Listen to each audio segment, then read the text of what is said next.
don't. Mm. Hmm. Hmm. Do you see that it's uploading really slow?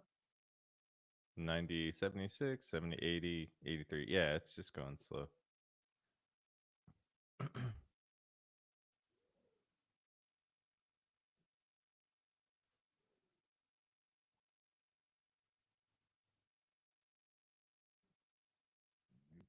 Hmm.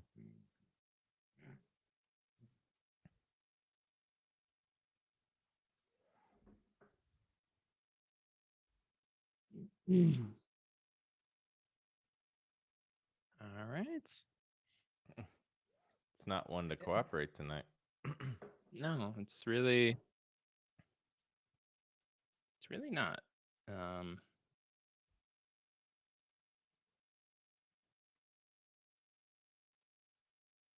is it's 2040. Dwayne. No, Dwayne. Hmm. Yay, Dwayne. I wonder where he's watching from. I don't know. Yeah, that's not on YouTube. What the frick is going on? What? It just created a. Oh, yeah, we are live in a different spot. So I'm just going to send a notification. Are we on Skinwalker Ranch dressing? Are we? No. Where are we live? Oh, I see it live. Yeah. Welcome to our live show. What is going on? That's where it is. Whoa. All right. I'm going to. I guess people moved over there too because there's 4 watching. Oh, cool. Hello, everybody over there. Hey. Um, well, hopefully that stream ends at some point. The Oh streaming well. software is fucking up. Um, aw, Dwayne, that's really nice of you. Thank you, bud. Um, give a second for folks to hop in over there. I'm gonna hop off that. Hopefully they find us. I don't know. I mean, there's 5 people watching right now, so I guess they moved. Smarter than we are, that's for sure. They are smarter than we are. We have no idea what we're doing. 100%. We're Yeah. just like, how do you do this? It's honestly Eh. the way it works. We're at negative 122 for episodes. Uh-huh. Um. Wait, is this episode 122? Oh, cool.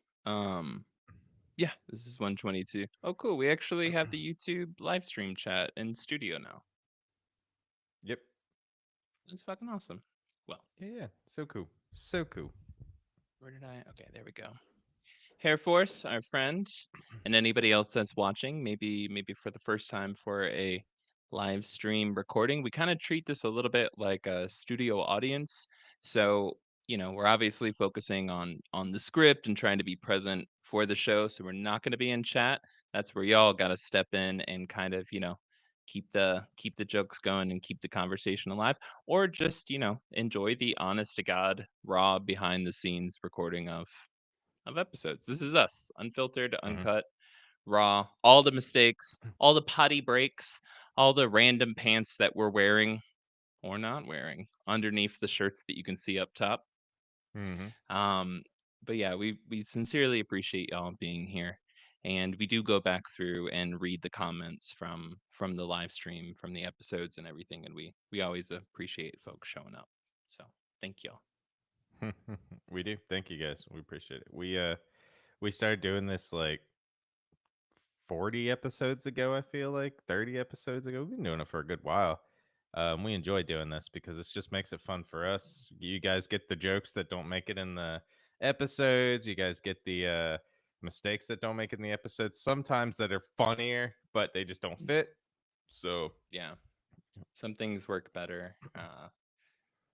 some things work better when there's video involved too, but otherwise, if it's audio format, it's like this is just too much ranting. Now, here's a Mhm. fun fact, and keep an eye out for it. If Joey's eyes glaze over and he looks blank, it's because he's not paying attention to the recording and he's like doing I'm something Googling something that else. has to do with the recording, though. He's just like, Usually, I yeah. stare intently. Yeah. He goes, And so that find means via this. I'm Googling something for the All recording right. so that I can come back with the knowledge to help put forth the recording. Dates, times, people, boobs. I don't know. Just websites. I Yeah, don't that know. is Who knows? Just anything. boob websites. Yeah, yeah. Yes. Anything that But happens. all right, buddy. I am You ready. ready Let to me get my fake headphones on. I don't even need to wear these, do I? No, it doesn't even help, I don't think. That does. I mean, it helps with the microphone bleed that we were talking about. Well, yeah, yeah, yeah. I mean, it is what it is. So, And they just look good on you. You look good. You look good, I kid. guess so. I You're guess like, so. "Meh, meh, meh, meh." As you can see, is we're getting out of winter because me and Gil are both getting scruffy on the beard. So All right, buddy. Ready to dive in? Let's go. let's go. This week, someone dies. Hello, everyone, and welcome to episode 122 Ronald True, Part 3, the end of the Trulogy. My name is Gil, and joining me here today is Joey Lee's doppelganger, Joey Lee. Go. Joey. Hello, I am here. I am here. This is Did me, that make you Joey Lee. Joey D? That make you That Joey would D, make Joey me. Doppelganger. That would make Yeah, me Joey Doppelganger. But I am the original Joey Lee. sounds like something a doppelganger say. Well, our Right. primary source for part 3 will be The Trial of Ronald True by Donald Carswell, which has been our primary source for this whole series, which you can find a link to along with any other secondary sources that we mention down in the show notes. Now, Joey, Mhm, when we last left off, mhm. Ronald True had spent a week straight threatening, harassing, and pretty much holding Mrs. Wilson hostage before one day he didn't show up. He didn't have his normal evening the normal evening, kidnap routine was interrupted, much to her shock in an odd way. She's kind of confused about what was going on. Well, Yeah. bec- he didn't show up to kidnap her like he'd usually do. In fact, he had gone to meet up with his wife, where, after telling her they were getting a divorce, he waved a gun around before running off into the streets of London. Am I leaving anything out? I mean, he was kind of going crazy there for a little bit. I think you're leaving a whole good bit of him going crazy, but There's- it was a good overview. Get us back in that mood, yeah, get us back in that physicality of him to right get us now. So yes. truly feeling it, you Yep. know? I mean, Hmm. yeah, I mean, a point is, y'all, so much base gets set up in part one of just honest to God background of why shit is even possible later. And then Hmm. in part two, you know, shit really gets fucking rolling. and Hmm. and so please head back over to at least part two before listening to part three, or else a lot of shit won't make sense. I didn't even bother to address it. So with Yep. all that out of the way, let's hop right in. Yes. Joey, I can see you typing. I'm not even typing right now. My hands are right here. My hands are where you can't see them. Do I do with my hands? I'm gonna get Do a what do I do? second webcam. Yeah, it's just gonna point to my hands. What are you doing? Here, I can just hold them like this the whole episode. That way, it's like you're holding me Ron hostage here. Burgundy or You're holding fucking. me hostage here. What do I do I with my need I hands? need that witty banter. No, I'm just being Hmm. a dick. I'm Love here. you. I'm here. All right. I'm here with this banter. 11 o'clock on the same evening. Ronald ran away from it. Sorry, commas. At 11 o'clock on the same evening, Ronald ran away from his wife. Mrs. Wilson's phone rang. It was Ronald True, and through frantic cries and screams, he told her he had the most horrible thing imaginable happen to him. Hmm. You see, just hours earlier, after going to his family home, he this new reading layout is not working. Hold on. Okay, yeah, get yourself set up. Get yourself set up. Okay, should be good. I'm just gonna hold it like I always do. Okay. There I we did think you were gonna say in the beginning. You're gonna say this is and today's sources is by Donald True. It's just like his third go. personality writing the book. He's like never went to jail. That's very good. Surprise! Surprise. Surprise! Behind the scenes.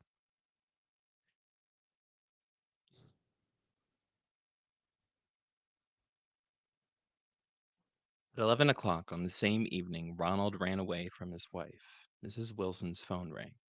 It was Ronald True, and through frantic cries and screams, he told her the most horrible thing imaginable had happened. You see, just hours earlier, after going to his family home and failing to be let in by anyone after knocking at the door, he had made his way around the back where he proceeded to crawl in through the window, only to find the house empty of their servants before soon discovering his own mother, the Baroness, motionless, blood everywhere, with her head bashed in, lying on the No. floor. She was barely clinging to life and had to be rushed to a medical facility for extensive operations, though the likelihood of her recovery was slim. Shocked by this news, Mrs. Wilson scanned the papers frantically the following day, but to her surprise, no matter how hard she looked, there wasn't so much as even a faint mention. Not a single paragraph was dedicated in any of the newspapers to a baroness who had been violently bludgeoned to death. Sorry. Who had been violently bludgeoned to death's door in her own home.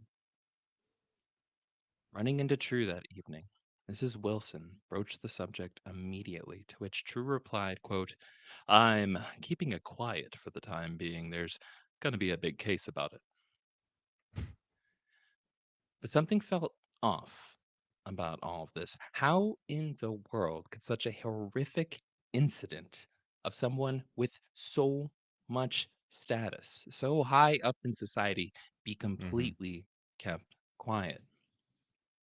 So, being a well known socialite herself, Mrs. Wilson quickly started pulling all the strings of her extensive network around the city, making inquiries to her friends and officials in and around London. It was bullshit. Ronald True's mother had not been attacked, was not in the hospital, and was safely living at home in her massive estate. Yeah. That's just completely misleading. That had me going there for a second. He had me going there. I was just like, no, not her. Anything, anything but her. And I also just imagine Mrs. Wilson coming in and just being like, to fit her face painted red like with a volleyball. Wilson, Oh, well, sir. hi, Mr. True.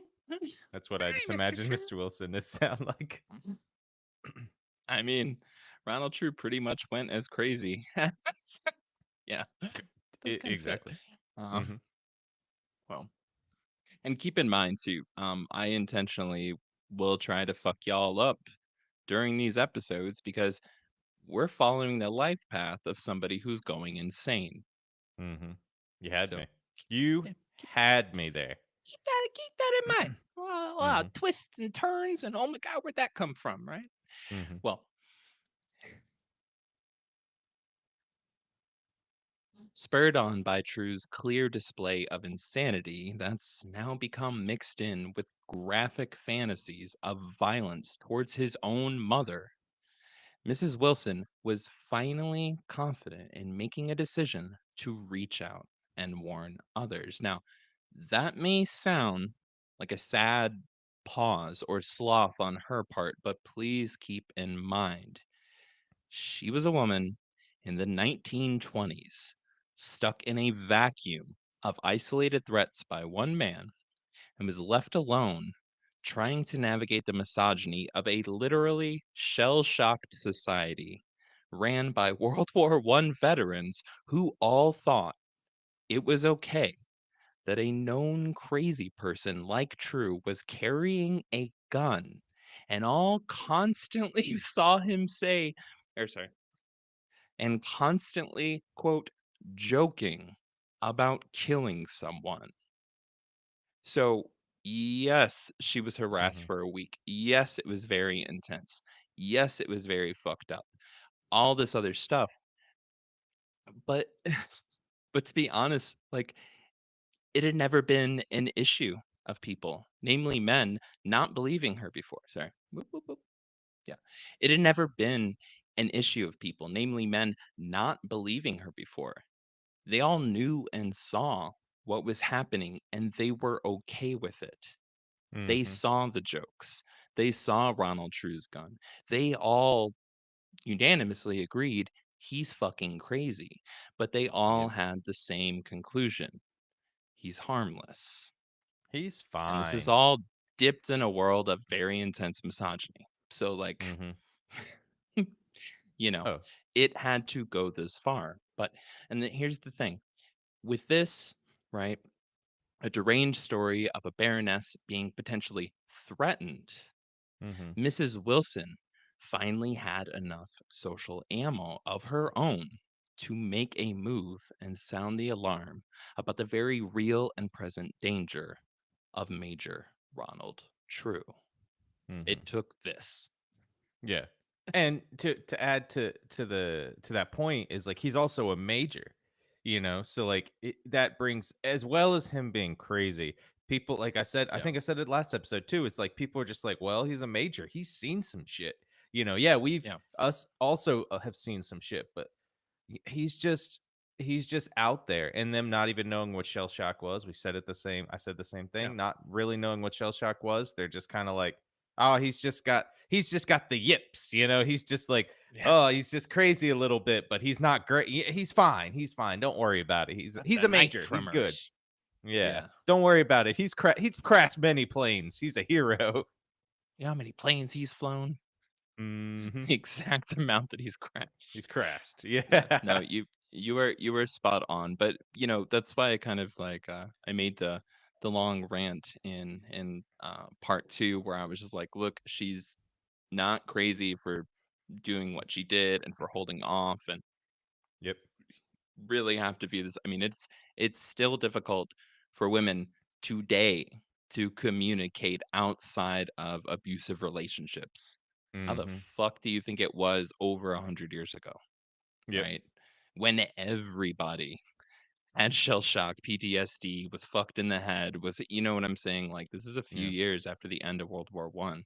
Not a good time. She's the least crazy in this story right now. So, A hundred uh, percent. Well, yeah. and this is funny though. I think this is funny. Mm. Actually, I think this is fucking fantastic. I've been so excited since since before I ever wrote a single word for this series. I've been so excited to reveal this. See, this is where this story takes somewhat of an odd turn, a little bit of a fun twist. You see, This is where? Mrs. Wilson delivered her first set of warnings to the members and staff of Murray's, the private Mhm. social dance club where she had originally met Ronald True, and had subsequently suffered a very long week of forced monologues and threats after becoming the obsession of this madman who every night would tell her never ending stories about an evil, dangerous man named Ronald True, spelled with a W. He was a malicious lunatic and fraud who had for years been forging checks and placing bad bets in his name, all while ruining Major True's spotless reputation. He told her how he'd been hunting down this other Ronald True and tracked him to London's West End, where, after discussing the situation with the police, he had received explicit permission from Scotland Yard to finally kill his evil doppelganger. To say that this news came as a shock to the staff of the club would be an understatement. Not because True was insane, everyone already knew that, but because Ronald True, with a W, was in fact a real member of Murray's. No way. No way. How? How is this delusion that he's created like manifest itself into truth? This whole time, all these fuck ups, scandals, forged checks, failed jobs, pharmacists and doctor beatdowns, rumors and reputation ruining rodeos that Major True had been white knuckle riding into success over the past few years might have been very real issues for the other Ronald True. All the checks. There was another guy who was having to deal with all of Ronald True's bullshit. Wait, which Major guy is Ronald dealing with it? True. Which one is Major dealing with it? Major Ronald True, the man whose story we've been following this whole fucking time, is literally the story of someone's evil doppelganger. He's the side character. Oh my god, in No, this. he is the evil doppelganger who's been lurking Yeah. and fucking up somebody's So he's ruining this dude's life. That's life. actually the good person. You couldn't Sorry. make this I've a been better holding movie. this in for weeks, Yeah, dude. you can't make that a better movie. Like, just this whole story of him going through life and looking in the mirror being like him saying somebody is fucking up my life as the bad guy, like basically ruining a Ronald True's life, then saying Uh, somebody's fucking up my life, and then the other guy who's like the Ronald Trew, the good Ronald True, the good doppelganger's like, this is man, some looking in the mirror Sixth like, Sense yeah. Bruce Willis shit of like, I see dead people, but Bruce Willis was actually dead. Spoiler after 30 fucking years. You should have seen it by now. Yeah. But like, How? seriously, this is This some is M. Night Shyamalan shit. Yeah, yeah, This in is real life. This is what inspired him, I feel like. This is terrible. You're thinking ah, that this guy is the real Ronald True. I mean, he is, I guess, technically named, but his name's Angus, so Angus Ronald True. So I always remember that because it's just Angus Young from AC/DC. Anyways, we'll move past it. But he's fucking up this dude's life. That's like the real Ronald True that lived in this, yes. and that he tracked him down, and that he tracked this guy down to the club, probably without even fucking knowing it. It's funny that you would say that. You always got that one step ahead now. Hmm. No, but for real. Now, I am sure that there's other true stories of doppelgangers, and I would love to do a series about them sometime. Joey, I'm even gonna put it up as a second option for this year's theme month because bro, this shit right Doppelgangers? here is so good. But Maybe. holy shit. I have never read a story with so many twists and turns where the true crime, madman protagonist turns out to literally be the evil doppelganger all along. Mhm. His insanity was accurate but flipped on its head, which is Yeah. again in the story of Ronald True who can just crash planes and get up and keep walking, who can just fucking survive 400 times the amount that a normal person would overdose on morphine on a daily fucking Mhm. basis, who's like only ever fallen upward, even in his descent into insanity. The real world is working for him. This Yeah. is like holy shit. But now a perfect example of this, which y'all already had some breadcrumbs. I left some Easter eggs in the last episode to prepare you for this. A perfect example of this. Do you remember how in the last episode I mentioned that Mrs. Wilson went back to Murray's the night after she was first harassed by Major True? She had thought, because it was an exclusive private club and because she knew from talking with him or being talked at by him that he had just been there as a guest. Do you remember that?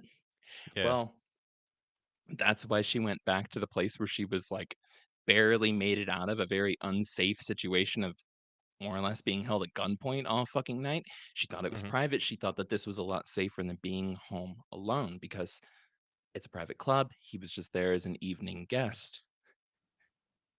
Well, the reason she immediately ran into Major True again was because this arrogant and entitled motherfucker confidently told the bouncer his name was Ronald True, which was the Oh. truth. And the bouncer, much like the bookies and the staff at the psych wards and rehabs, couldn't hear the difference between Ronald True and Ronald Twoo with a W. So they Yeah. were marking him down as Ronald True with a W when he went in. And he was so entitled that he's like, yes, it's me. It's Ronald True. You don't need to sign me in, but you can if it's formal. And like just fucking walked in.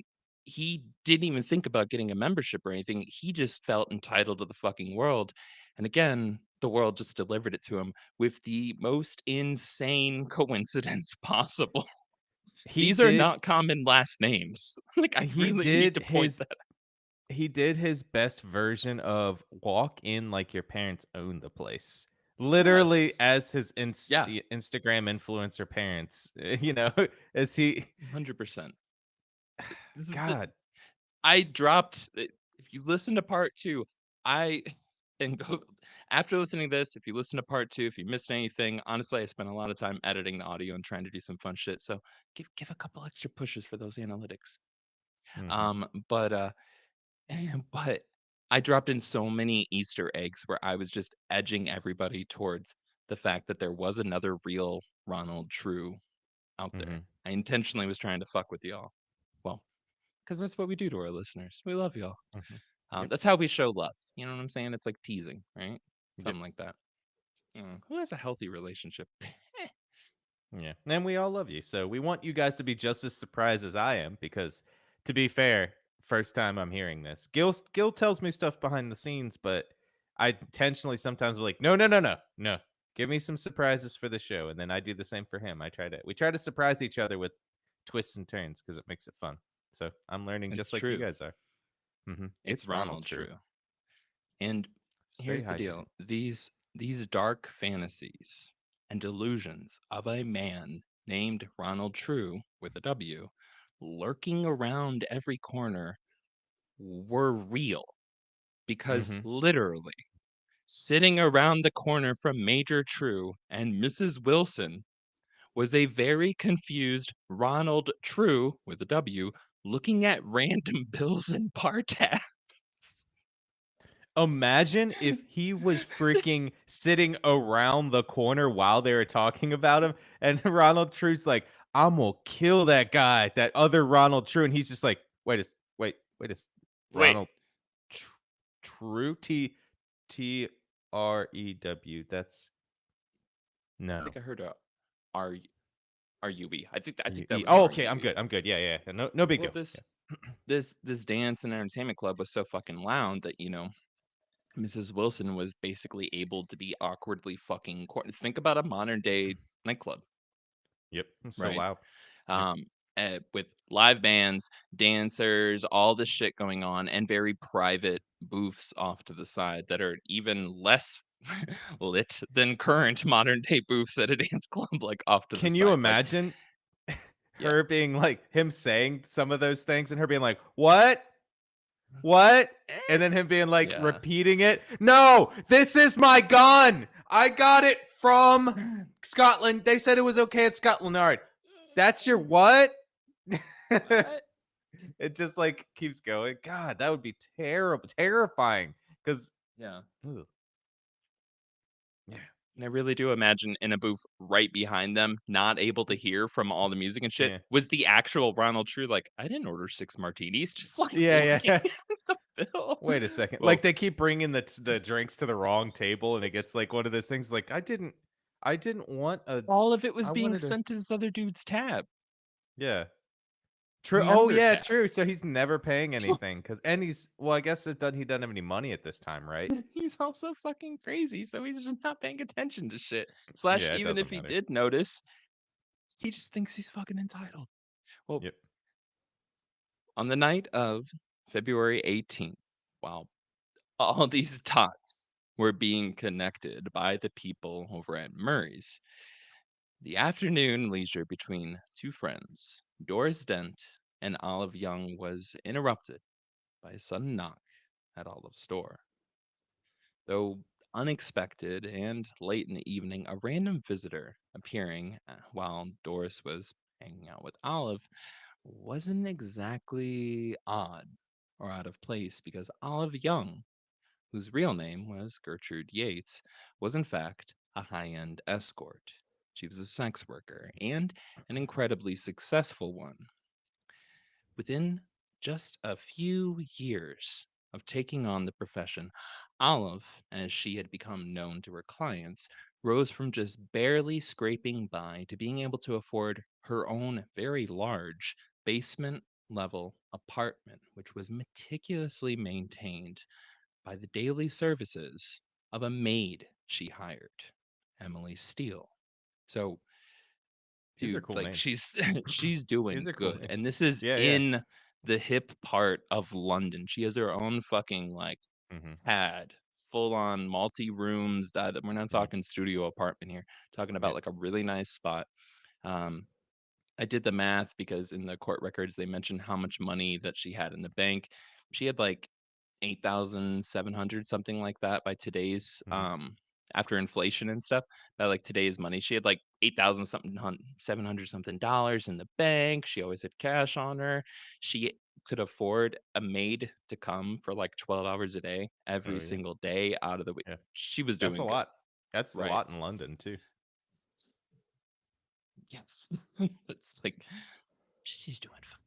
I do think it's funny that the maid's name is Emily Steele, and she Mhm. goes into your house, and you're just like, you know, I'm gonna hide all my valuables. Wait, how's that spelled? It's actually spelled Steele, Perfect. which autocorrect just kept Yeah, saying I was doing it wrong, and I'm like, yeah, yeah. I got the Well, she book. probably worked You in a don't even have the factory, book. kind of fit, I guess, a steel factory where they just steal Well, stuff from the factory. in other words, Olive was in very high demand and was very, very well off, which leaves little to the imagination as to how she'd become acquainted recently with one Mr. Major Ronald True, the man now Mm, standing in her parlor, whom she was introducing to her friend Doris. She's high end, very in demand, very popular amongst all the social mhm, circles. Ronald True had been bouncing around between all these social circles, moving up through the statuses and meeting all of the people. It's only a matter of time before they would have crossed paths, especially going out and partying every night, mm. right? Yep. He's still married at this point, right? They're just like separated. In his mind, they're separated. You know, Okay, gotcha, he gotcha. he Yeah, did. yeah. This is a little while. They yeah, this is like literally just a couple days after They had that big he was fight. like, "Oh, I can't be with you anymore. We're not together," and then Yeah. just ran off into the city with a gun. Um, Mm, as you do. so yeah. Although this is not the point where I'm going to start trying to apply morals to Ronald True, but Mhm. Or any sense to his life, just any sense just to alcohol. timing in his life. Yeah. Well, not wanting to get in the way of business, Doris excused herself and headed home, while Ronald and Olive spent some quality time together. the details of which Doris would soon hear all about on the following evening. As the two women talked, Olive told Doris how and why she never wanted to see Major True again, along with not feeling safe being alone with him, partially due to the revolver he insisted on showing her.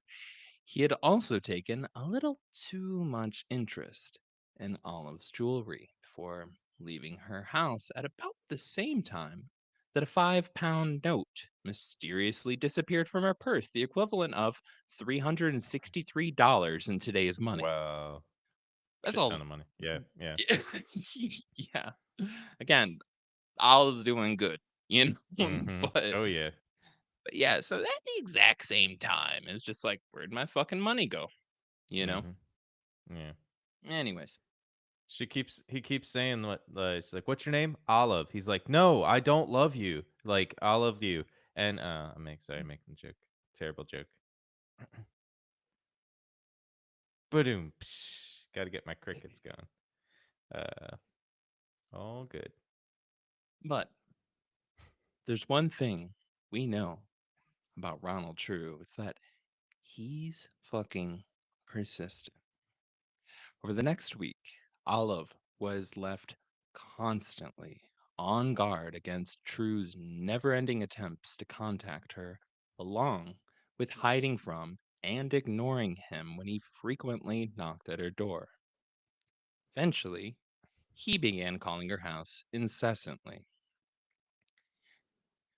Now, here's the thing, and I had to include this. Mhm. One second.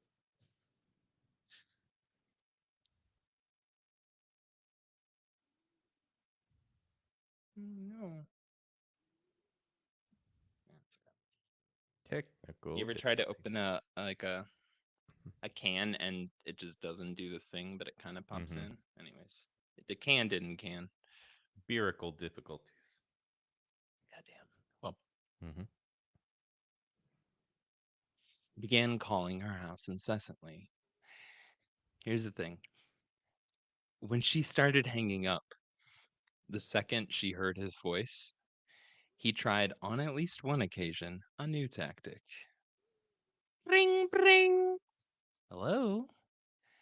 Yes. Uh, is Olive there? Is this Ronald True? Ronald? Ha! Ha! Ha! No. To mistake me for such a handsome and debonair man as that. No, this is uh, Armstrong. Yeah, just a regular, below average, gunless guy who's not a famous war hero with devilishly good looks and undeniable charm. God damn it, Ronald. Stay wet, stay. Hello? Oh shit, she hung up on me.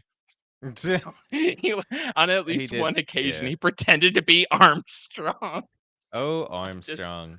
I just picture Armstrong there the whole time, just still not paying attention to goddamn Yeah. Just sitting anything. next to him being like, "What? What'd you say?" "Oh, don't worry about it, Armstrong. Just look away." "Okay."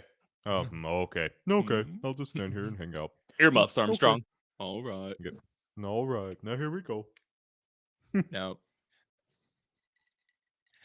Now, if you recall from the last episode, I mentioned that Ronald was staying at the finest hotels and hostels in the West End of London. And while this didn't necessarily change during his stalking and harassment of Olive, I stumbled across an interesting little footnote about one specific place he frequented. Frequented? Frequent. Why can't I say the Frequented. word? Frequented. Frequented? Frequented? Yeah. Mhm. Stumbled across an interesting little footnote about one specific place he loved to haunt. That works. Now, I got to be transparent here. What I'm going to say next has almost nothing to do with the story, other than adding maybe slightly a little bit more depth to Ronald's character. You see, Mhm. along with these swanky hotels, the court records specifically point out that True was sometimes staying at a place called the Savoy Turkish Baths in Jermyn Street. Hmm. This constant name drop caught my eye and I had to dig in. And Joey, let me tell you, when I went down that rabbit hole to find the best answer for my question, I knew I had to share what I found, not for the answer and not even for the history, but for the goddamn article title. Quote. It was only in the 1970s that the New London Spy, a rather self conscious, trendy guidebook for London, published first in the late 60s, wrote about the Savoy and Jermyn Street. Sauna and Turkish baths are regularly raided and or change management. Check daily. Such raids were the death knell of the famous gay baths, which Bryant summarily Mm, describes thus. To all intents and purposes, these were sex clubs. For him mm, also to cite a painting, Wood's Exercises, whose artist died in 1930 and who painted the painting in 1925, shows the longevity of the clubs and the tolerance, or more, that the ruling classes of men had for them. End quote. mm, Now, mhm. that excerpt is taken, of course, from an article titled Reflecting on the Gay Bathhouse. Not, let it be noted, that I have ever been to one. A note on the Savoy Baths, 97 Jermyn Street, London, and the compatibility of artistic mimesis with surreal invention in Christopher Wood's art. End quote. Which can be found at Mm, livesteven.com. okay. That I'm not shitting you. The title of this article is That's a really Reflecting on the long Gay title. Bathhouse, and then in brackets, not dash, let it be noted, exclamation point dash, that I have ever been to one, end bracket. A note. No, That's the I've never been yeah. to one of these. But I'm I've just never been there. studying. I've never been there, just to remind you. That's the Not let that's the, it be noted. that's a subtle way, a funny way to be just like, "No, a friend told me." A It's friend just told me what's going on in this club. But what is this article. it was the I 20s, forget the right? Was that in the 20s, the no, article? no, no, no, no. This article was published in like I think it was like 2020 or 2015 or some shit. This is in the That's recent 2000s, and recently. he was Wow. still writing the. Yeah. But don't worry, I haven't been to one. No, no, no, no. But I have not been. Let it be noted. Just who That's in the middle of a title for an article just gets all like meta, and they're like, "Hold on, but don't think anything about me." Like, well, Gil, I really think he was that trying was to the catch the that was the that was the like the fucking academic equivalent of being like no homo, bro. Like that's basically what Yeah, it he literally put was. in. Gil, he was trying to catch the SEO of people going, "I've never been to a bathhouse. I've never been How to to a tell your Turkish wife. bathhouse." Yeah, Yeah. yeah. I I Damn, that's I have no 2020. clue, That's crazy. bro, but this article title, like Yeah. I didn't That's the actual ridiculous. fun fact I could have I just fucking Yeah. love that. No, I was like, this get is that need to go in here. Yeah. I have to share this. Um So Ronald True is definitely was going to okay, I won't. No, no, no, real quick. I do want to point out though, because that was a lot of hits. But jokes aside, it's an incredibly well written, well researched, and very well cited blog post, which is why I used it. And the link will be in the show notes. Just goddamn that title. If you actually It's want to learn so about like queer or gay history and like politics and the shit going, dude, it's really fucking good. I was yeah. like, holy shit, this is boom, this is laying everything out.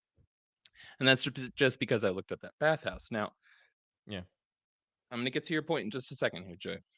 Yep. But Figured. to bring it back, not that the truth matters more than the assumptions we all had unchecked, which was probably to default Ronald True to being straight in our heads this whole fucking time. This note in court records is a very strong hint that they all knew Ronald True was at the very least bisexual, and that dog whistle, when they name dropped this bathhouse, has fallen on deaf ears over the past 100 years as its cultural notoriety met the hospice care of time.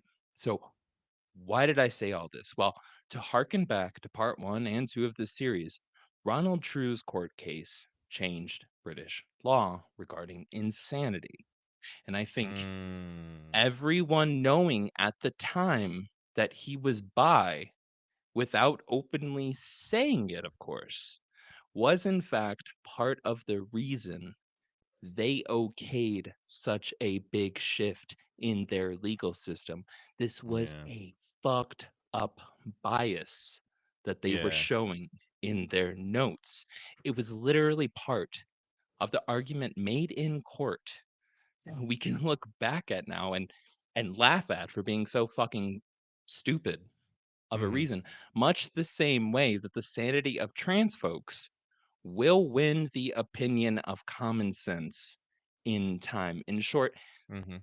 there Yep. is so much evidence for Ronald True's insanity, but they still felt the need to tie his sexuality into their arguments as constant bullet points, meaning this case also plays a role in the history of persecuting and criminalizing people for their gender and sexuality.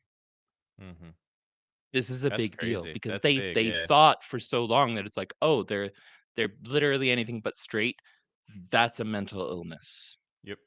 So this is also da da da da da, and then it builds up Yep. right from there because I was like, why the like they just mentioned fancy hotels, this and that and the other, and they're like the Savoy bathhouse, and they just kept saying it. And I was like, why the fuck do you specifically keep pointing that out? Like I know what a bathhouse Yeah. is, and I was like, oh, so thanks to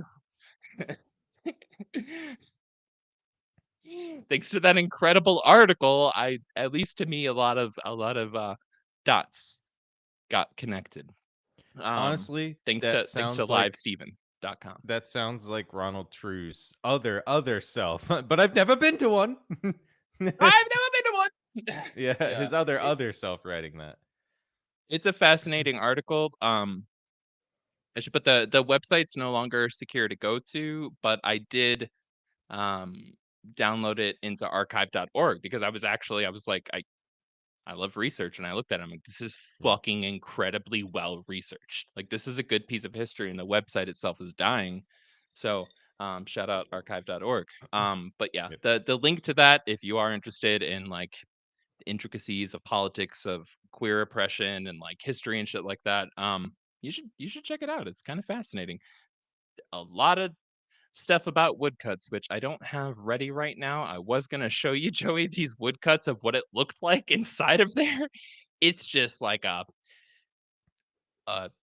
gay circus trampoline of men swinging around and their manly shafts swinging around, and it was yeah, yeah. Was that It was so let it me looked ask like an those orgy. It looked like a all male orgy in the so bathhouse. That was the woodcut carving he was referring to in okay. this, and that was done in 1925, 3 years after Ronald True was staying there. Like, it was, So you know, let me ask that question though. yeah. Do you think that woodcut carving was actually true to form, or was it more like that was like what people thought, what you know what I mean, like what people No, outside no, looking no, in no, no. thought that was what it was? Well, I mean, the author admits he's never been to a bathhouse, so I don't know how much we can trust With him. a Um, incredibly well researched thing, but no, I've never been there. Not Which that is I've good. ever Yeah, yeah. been. I will But admit, maybe that was that my was his question. sense of humor.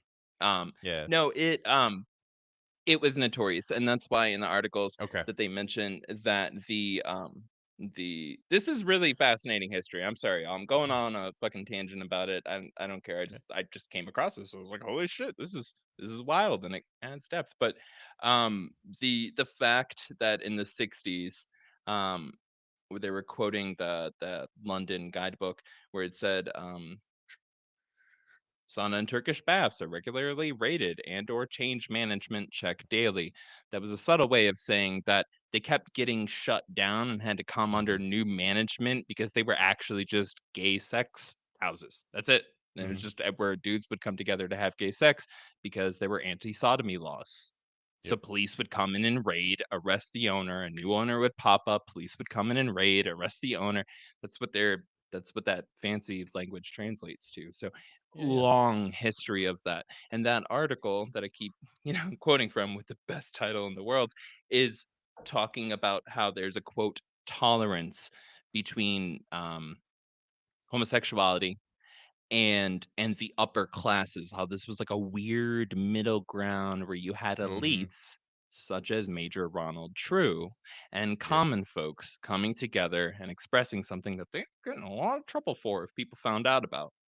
Yeah, It you was a lose your hush status, you hush. go to jail. Yep.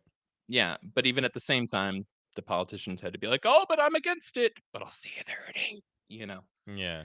But I've It never was a good been. article. Not But that I've never I've ever been. been, let it be noted. I still think that's the funniest. You're Let it right. That is the be funniest thing that's part of the title. noted. Bro, you need to see the actual spelling of it too. It's just like, "God damn!" It's It's like all 40 capitals. exclamation points. It's pretty much. Literally. Yeah. Um, Back to the but yeah, story. yeah. Uh, what was I? Culture. Yeah. So that all aside, we're gonna skip through the week of harassment of Olive Young to the 29th of February. Spoiler alert, she dodged him successfully for a week. We're That's now good. about 7.5, or we're about a week and a half later, almost Mhm. 10-ish days later, 29th of February. Well, after spending the night at a fancy hotel and indulging in the complimentary breast fist, the complimentary balls fest, and breast fest and balls I'd fest. like to find Um, this breast fest. we're live streaming right now. I know. Well, after spending the night at a fancy hotel and indulging in a complimentary breakfast, True, who by this point was completely running out of money, slipped out the front door of one hotel directly into the lobby of another hotel across the street, where he Hmm. was quickly convinced the receptionist he was a quote cross-channel pilot who had just arrived from Paris. End quote. Hmm.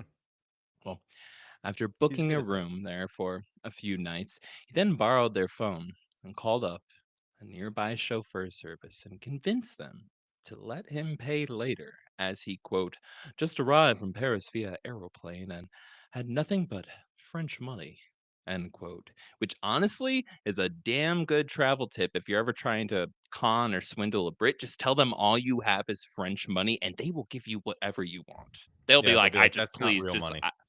I Yeah, don't that's need not real my money. wallet smelling like cheese. Okay. I don't Yeah. need that. They don't need that. They don't believe that's real money. They're just like, "Well, you'll figure it out. It's fine." Oh, But, like, the confident again, like, this guy with confidence unstoppable. just strides in, and they're just like, "Oh, oh, okay. Oh, Uh, cool. Oh, you've been to France?" With a lot of people back in this day, like, traveling outside the country, especially just coming out of a world war was not a thing, like, yeah. going to the United States was not a thing, like, most people did not These are travel because multi-month long trips. Yep, yep. So it's amazing that's why I think sometimes, and what we talked about earlier is why his stories get so much people listen so much, or, like, Yeah. kinda not step aside, but kinda allow him to do things like not pay for stuff because 'cause they're like, "Oh, it's fine." Nowadays, they're just like, "No, you went to Florida? Great, cool, great. That sucks for you." But, they're just like, "Oh, you can't pay later." Like, "I need my money now." "Oh, you have Cash App, Yeah. you have Venmo, just pay me now," it doesn't work now. But back then, there's like, "Oh, he's got some status." Plus him being like a baron, the son of a baroness, and Major maybe Baron. Major baron. Like, what's below a baron? I don't know. Um, I a don't know. I think Karen. Baron's pretty. Um, Yeah, a Karen, a but Karen like Baron.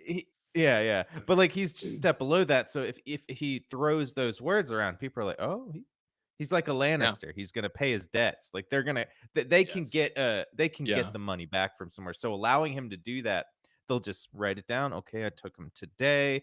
I'm gonna get tipped probably really well, like extra Oh too. yeah. Like they're gonna Oh throw yeah. money into Oh, me. trust me. Tipped. Haha. They'll take care of the whole shaft if you deal with me. Now, don't Hmm. even worry. Like, Yeah, yeah. yes. Tip, that's my Like, brother. You know. yeah. But like, I know this great bathhouse. Let me give you the directions. Like, Yeah, um, but yeah, but he's it's easy for him, yeah, to get away with yeah, this. yeah. It's true. It's at one of those, you know, major transitional periods, and there's a, as always with Ronald True, this situation just. Bends to him. I honestly don't believe he plays well to the situation. I believe the situation just plays well to him because the fact of the matter is, every time the situation lasts more than a couple days, it goes terribly wrong for him.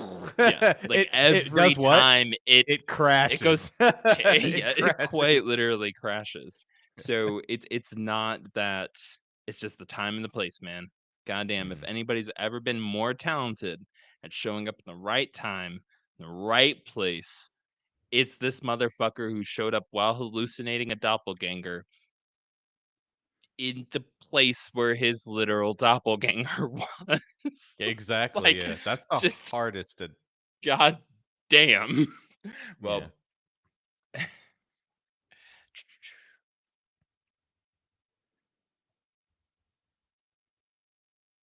well, by that evening, a young chauffeur, Luigi Mazzola, arrived at the hotel to pick up Ronald, who wasted no time in directing Luigi over to Armstrong's mom's house. The two men had a very important dinner plans. The two men had very important dinner plans later that night with an old war buddy, Mr. Sosh, and his wife, whom True had run into the day before. Remembering, quote, True as an odd fish, end quote, from his time sharing a cabin with him in the US, Mr. Sosh was among the many men who knew True as crazy, but excused him as harmless. Mhm. Which I gotta point out here was not at all the vibe that Mrs. Sosh, or more immediately to the story, Armstrong's mom, would glean from True. In fact, before Armstrong was allowed to leave home that night, he's a 30-something-year-old man, he was awkwardly scolded and warned by his mother that he shouldn't be hanging out with Major True, that something was incredibly wrong with that man, that he was a bad influence, and that she didn't like him being around. Meanwhile, in the background, while this conversation was still happening, True was peeping through her things before ultimately stealing a check from her purse. So, I mean, mothers, first Ah, off, yeah, I mean, intuition, always, intuition, always. intuition on Yeah. friends. Let us Also, not every forget. woman, but yeah. Yeah, But every well, that's the funny thing too. You mentioned it is like every yeah, woman in this story is like, this guy is not harmless. This guy, everyone needs to stay away from him. The every guys are just like, woman was like, yeah, "What the fuck?" yeah, and every guy is like, nah, he's crazy, but he's harmless, right? Yeah, it's fine. Uh, and that speaks to the misogyny of the society at that time too. It's just the biggest thing. But let us 100%. not forget that he has a problem with stealing things, because when last episode we talked about it, he was stealing little things, but now he started to Yeah. go bigger and bigger This is and bigger. intentional. Yep, yep. Yeah, this is very intentional. This is, after kind of after literally cutting off all contact with his family, how the hell was his mom gonna send him his allowance? Hmm. he Yep. only left home. I mean, he must have left home with a sizable amount of money, but he Mm. only left home with a certain amount of money. His mom was still sending him allowance, but then he dipped out of everything. It's Yep. been a couple weeks. He He's need getting money. low on cash and he's got that Mhm. influencer lifestyle to live, right? Yes, he Well, does.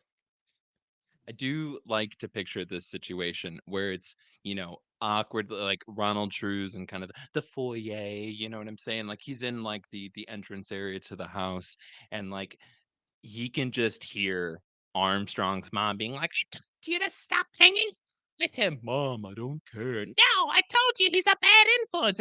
And the whole time he's like, Lou, Lou, Mhm. Lou, Lou, Lou, Lou, Lou. Just like, Reaching what's in. in here? Just Yep. digging. Who's like, ooh, a panty drawer. And just like, bless you, baby. That was Dada sneezing. You all right, Papa? Mhm.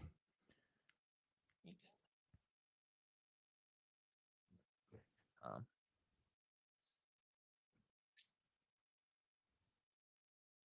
Confused about life? Anyways. Um, Mhm. Yeah, so yeah, he was just like kind of just being like Lou Lou Lou Lou Lou Lou. Oh, they're talking about me. Of course. Lou Lou Lou. And then just um Armstrong and his mom pop out of the room. Armstrong just being like, ugh, and his mom being like just fucking red in the Yeah. face. Just be, Armstrong, you deleterious salt shaker of a man, you. How on earth have you been hiding your beautiful younger sister from me this whole damn time? That's my mom. Wait, don't tell me. Is that is that Mama Strong? As he's just like hiding the check behind his back, and Yeah. she's like, "Fuck off, Ronald." He's like, huh, "With pleasure." RT out. See you later, baby. And just Mm. fucking just Stay leaves. hydrated. I Yep. know that's exactly what happened. Oh, for sure. He's just trying to win her over, and then she's like, "Get out of here." That friend that He's that douchebag. everybody hates. Yeah, yeah. Yeah, That he yeah. is that And douche. poor Armstrong. And poor Armstrong just goes along with whatever, and he's just like he's not oblivious, obviously, because he knows what's going on. But you're right. The idea of of him putting on earmuffs when this happens, just be like, Armstrong, put on your earmuffs. Your little passing, comment there is so true because he's just like, all right, I'll guess so. This is what I imagine him saying, like, all right, Ronald, or what are we doing today, Ronald? Yeah, okay, we're gonna go steal money. You've been calling Okay. this girl for a week. Well, I wonder why she's not answering, but I guess Do you I guess want I'll me to put on my call? earmuffs. I'll call. You just want to pretend to be me and call? That's cool. Hey, from now on, instead of me saying whatever, can you just say whatever? Cool. Like Yeah, this, I'm just too but tired. dude, the it's about to get even it's about to get even worse with Armstrong and his just unstoppable ability to What not a absorb talent. things. Just What a talent. goddamn. Again, the perfect sidekick because this Mhm. whole time he's the only male who is close enough to Ronald True to actually be able to force society and legislative and administrative hands and whatever to do something about what Mhm. is coming up. He's the only one. He's spending like 20 hours a day with him. He's the only Yeah. one that people would listen to is another man because clearly literally nobody is listening to any woman in this situation. And the Nope. one dude who's right there with him is just like, I didn't even hear him say that. The what now? I mean, I didn't see anything wrong with selling him a gun. I mean, sure, he didn't wear a hat, but like, I don't always wear a hat when I shower. I know that's weird, but sometimes I take it off. Like, Mhm. Yeah. he's the only one, which is why I have so much hatred towards him. Yeah. He is No, an enabler. he is completely an enabler. But what's weird is Ronald True actually wears a hat when he showers, not when he's not showering. So it's like it's the Obviously, I weird think about hair opposite. wet. Yeah. Yeah, I can't get my hair wet. That's how they get to you. Taking a 2 minute, 3 minute break here. I'm gonna mark this Cool. clip 104. We are 6 pages into a 12-page script, but there's gonna be some parts where it's gonna gonna speed up. Actually, it's like a Yeah. 11-page script. The last page is a couple Yeah. editor notes. Yeah. BRB. Yeah. Yeah. Stay wet, stay true. Stay hydrated. Boy. I'm gonna remember to mute my microphone this time before I pee. I got to do the Joey minute, I guess. Well, hello, all of you out there. I hope you're enjoying the episode and enjoying watching. Thank you guys for listening and coming to our the live stream. The live stream is just, again, as we said, it's just whatever. You're gonna hear things that are jokes that you won't hear in the regular episode. You're gonna hear stops. You're gonna see, you won't see Gil going to pee, but you'll know that he is going to pee, which he is doing right now. Um, actually, coming out Monday is the next Cup of Joey because it is the first Monday in March. So you will be getting countdown. It'll be coming out Monday at 10 a.m. Doing another live drop. So I will hopefully be awake this time to chat with you all before it drops. It's going to be interesting. I think you're going to want to watch it, and hopefully it's funny. I mean, it's going to be funny to me. And there is going to be one thing that I am going to be releasing. At least it's going to be a small clip of something that I'd been working on for a while. And hopefully I can get the whole editing done for it by March, not March, I guess maybe April, for you guys to watch, because it is going to be funny, from one of our past characters of Black Cat Report. And then next week, not to spoil anything, but we are going to grab our keys. We are going to get our favorite snacks. And I think we're going to go on a little road trip. So I'm excited to do that. And not a real road trip. We're going to be going on a podcast road trip. So we'll still be on video. We'll still be doing a live stream here. And you'll get to enjoy it. And not sure what day we'll be doing that, but we'll let you know when it comes. I also there's a lot happening in our lives. Me and Gil have been crazy busy with work, with everything going on in our lives pretty much. And Gil's work's picked up. My work has picked up a lot. And, we're just real busy. So we're glad you guys are enjoying it. Also, Saturday is Beer, Booze, and Boogeyman. Think starts at 7:30. We will be going live at 7:30, and we cannot wait to get another episode of Beer, Booze, and Boogeyman. Damien's super excited. Gil's super excited. Yeah, so we're all there, and we will be enjoying it. So yeah, that is going to be the fun part. Uh, I guess that ends the Joey minute or two.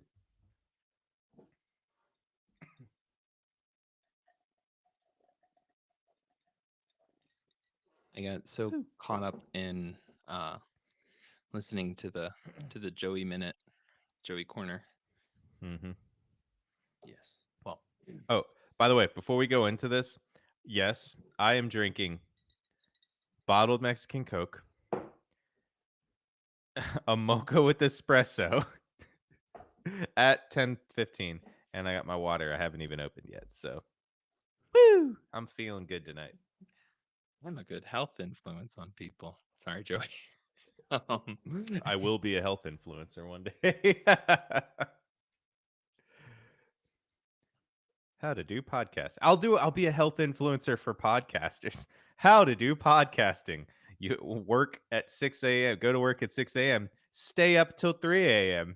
with coffee. we we honestly, because we're both wearing blue shirts right now, and we have slightly different colored backgrounds, we do work as the angel and the demon on somebody's shoulder. We do a good job. It is true. Yeah. Goddamn. And what's funny is usually Gil's got a blue shirt on, or bluish green, it looks like from this, which is Blue, weird. it's G. Denim. Normally Gil is usually wearing all black. It's And true. for the most part, I'm usually wearing very light color. So it does just Same here. and it generally works out that way. And it's really fun to have that, like, the balance. And in life, it kind of makes the jokes we make, it's very fun. We love doing it. We love it. Hell yeah. Mm-hmm. All right. Ready to hop back in here? Wait a second. You know it. I'm not ready to hop back in. Okay. Hop out then.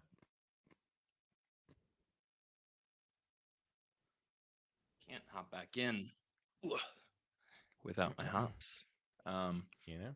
Eh, damn gonna right.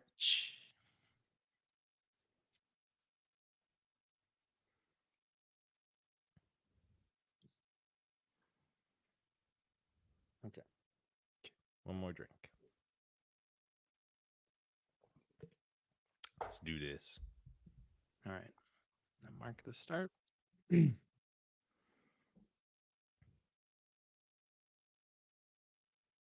The two soon made their way to dinner with the Sashas, and upon wrapping up the evening, were riding home with the Luigi when suddenly True demanded to be taken to nearby intersection. It was around 11 when they arrived, and True, without saying a damn thing to either Armstrong or Luigi, hopped out of the car and ran down the street for a few minutes. When he came back, he told the two men that he had gone to check up on some friends to see if they were home, but sadly they weren't. After that, Armstrong was dropped off at home and Drew was taken back to his hotel he dismissed where he dismissed Luigi for the night. A few days would pass, and on Friday, March 3rd, True's family, who hadn't heard from True in weeks, reached out to Scotland Yard to warn them about Ronald, who had gone crazy and was running around London with a loaded gun. The police told the concerned family that since he hadn't actually broken any laws, they couldn't really do anything, but as an alternative, they gave the family contact information for a retired officer, ex Inspector Stockley, who, after leaving the force, had become a private detective, and within hours, they hired him to find Ronald True. That's no different than what would happen now. That's just literally the same thing, which is kind of Yeah. funny. I also want to point out that it's uh, True's wife, his mom, and his aunt, all three women. So again, Yeah. nobody's listening to women. He also has kids, correct? I think he has two. He is one, Just one. Okay. Ronald F. True. Oh, that's right. Yeah, yeah, that's right. The F Ronald is F. for True. fucking. Yeah. Mm-hmm. Just like John F. Kennedy. That was good. That was really A fucking good. doom. Oh my god. Oh. Honestly, I don't think he needed all that back surgery from the war. I think I know what he needed it from. Yeah, right. Anyhow, the weight of America. Anyways, Mhm. by that same evening, True, Armstrong, and the Sashas were dining together at the high end London restaurant. It was here that True proceeded to ramble to the Sashas nearly identical stories to the ones he had told to Mrs. Wilson a few weeks earlier. But unlike when the actual Ronald True was nearby, Mhm. this time, he started pointing out random people in the restaurant, patrons like Jaden, Jackie, Ave, Lucas, Yellow Bear, Tim, Ian, Rochelle, Dwayne, aka Snatchdbot, Marissa, who just joined, welcome.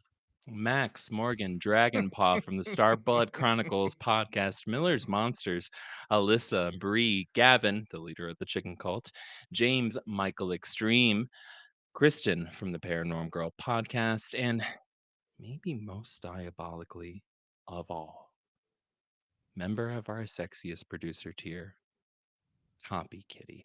Absolute slander, if you ask Yes. me. This is one of the Welcome most to our offensive Patreon. things True's done. Yeah, right, right every time. Thank you for all of you being our patrons. Yes. Well, after True mumbled through and made claims about these random, incredible people who are all members of the Black Cat Report Patreon, he pointed out two other people in particular, neither of which, by the way, looked anything like him. The first, some random dancer on stage who he said owed him £5,000 due to forged checks and random bills made in his name. As for the other man, True claimed he was armed, completely insane, and he was most anxious to settle the score with him. But unfortunately, every time True attempted to set up an appointment to kill this other man, the man was always busy. However, this Sunday, True was finally going to kill him. In fact, he was so confident about this that he told the Sashas to check the newspapers Monday morning for headlines about the murder. After that, he flipped over the menu and proceeded to draw out the floor plans to the other Ronald True's basement apartment. Whoa. Poke, poke, nudge, nudge, hint, hint. Yeah. He's just Well, projecting right now. so un poquito. Well, Yeah. dismissing True's plan, timeline, and strategy to kill someone, Mr. Sosh would later say that he just assumed True had gone more crazy since the last time he had really seen him in 1917, but he was harmless. So crazy. I mean, literally, the harmless is the word of the day. I think harmless. Fuck! Yeah, he's projecting True. though. Yeah, yeah. I can't believe that. I mean, I can't believe that they're just like, "Ah, he's harmless, whatever." But he's projecting these things onto the other people. He's projecting the person stealing his money, which is literally just Yeah. him stealing money from the original Ronald True. He's projecting his Yeah. violent side, like his criminal side, he's Hmm. projecting onto that one person. Then he's projecting his violent side over to the other person. So he's kind of, we want to talk about it, the idea. He's schizophrenic and he's just projecting these people that they are the archetypes that are in his brain of himself.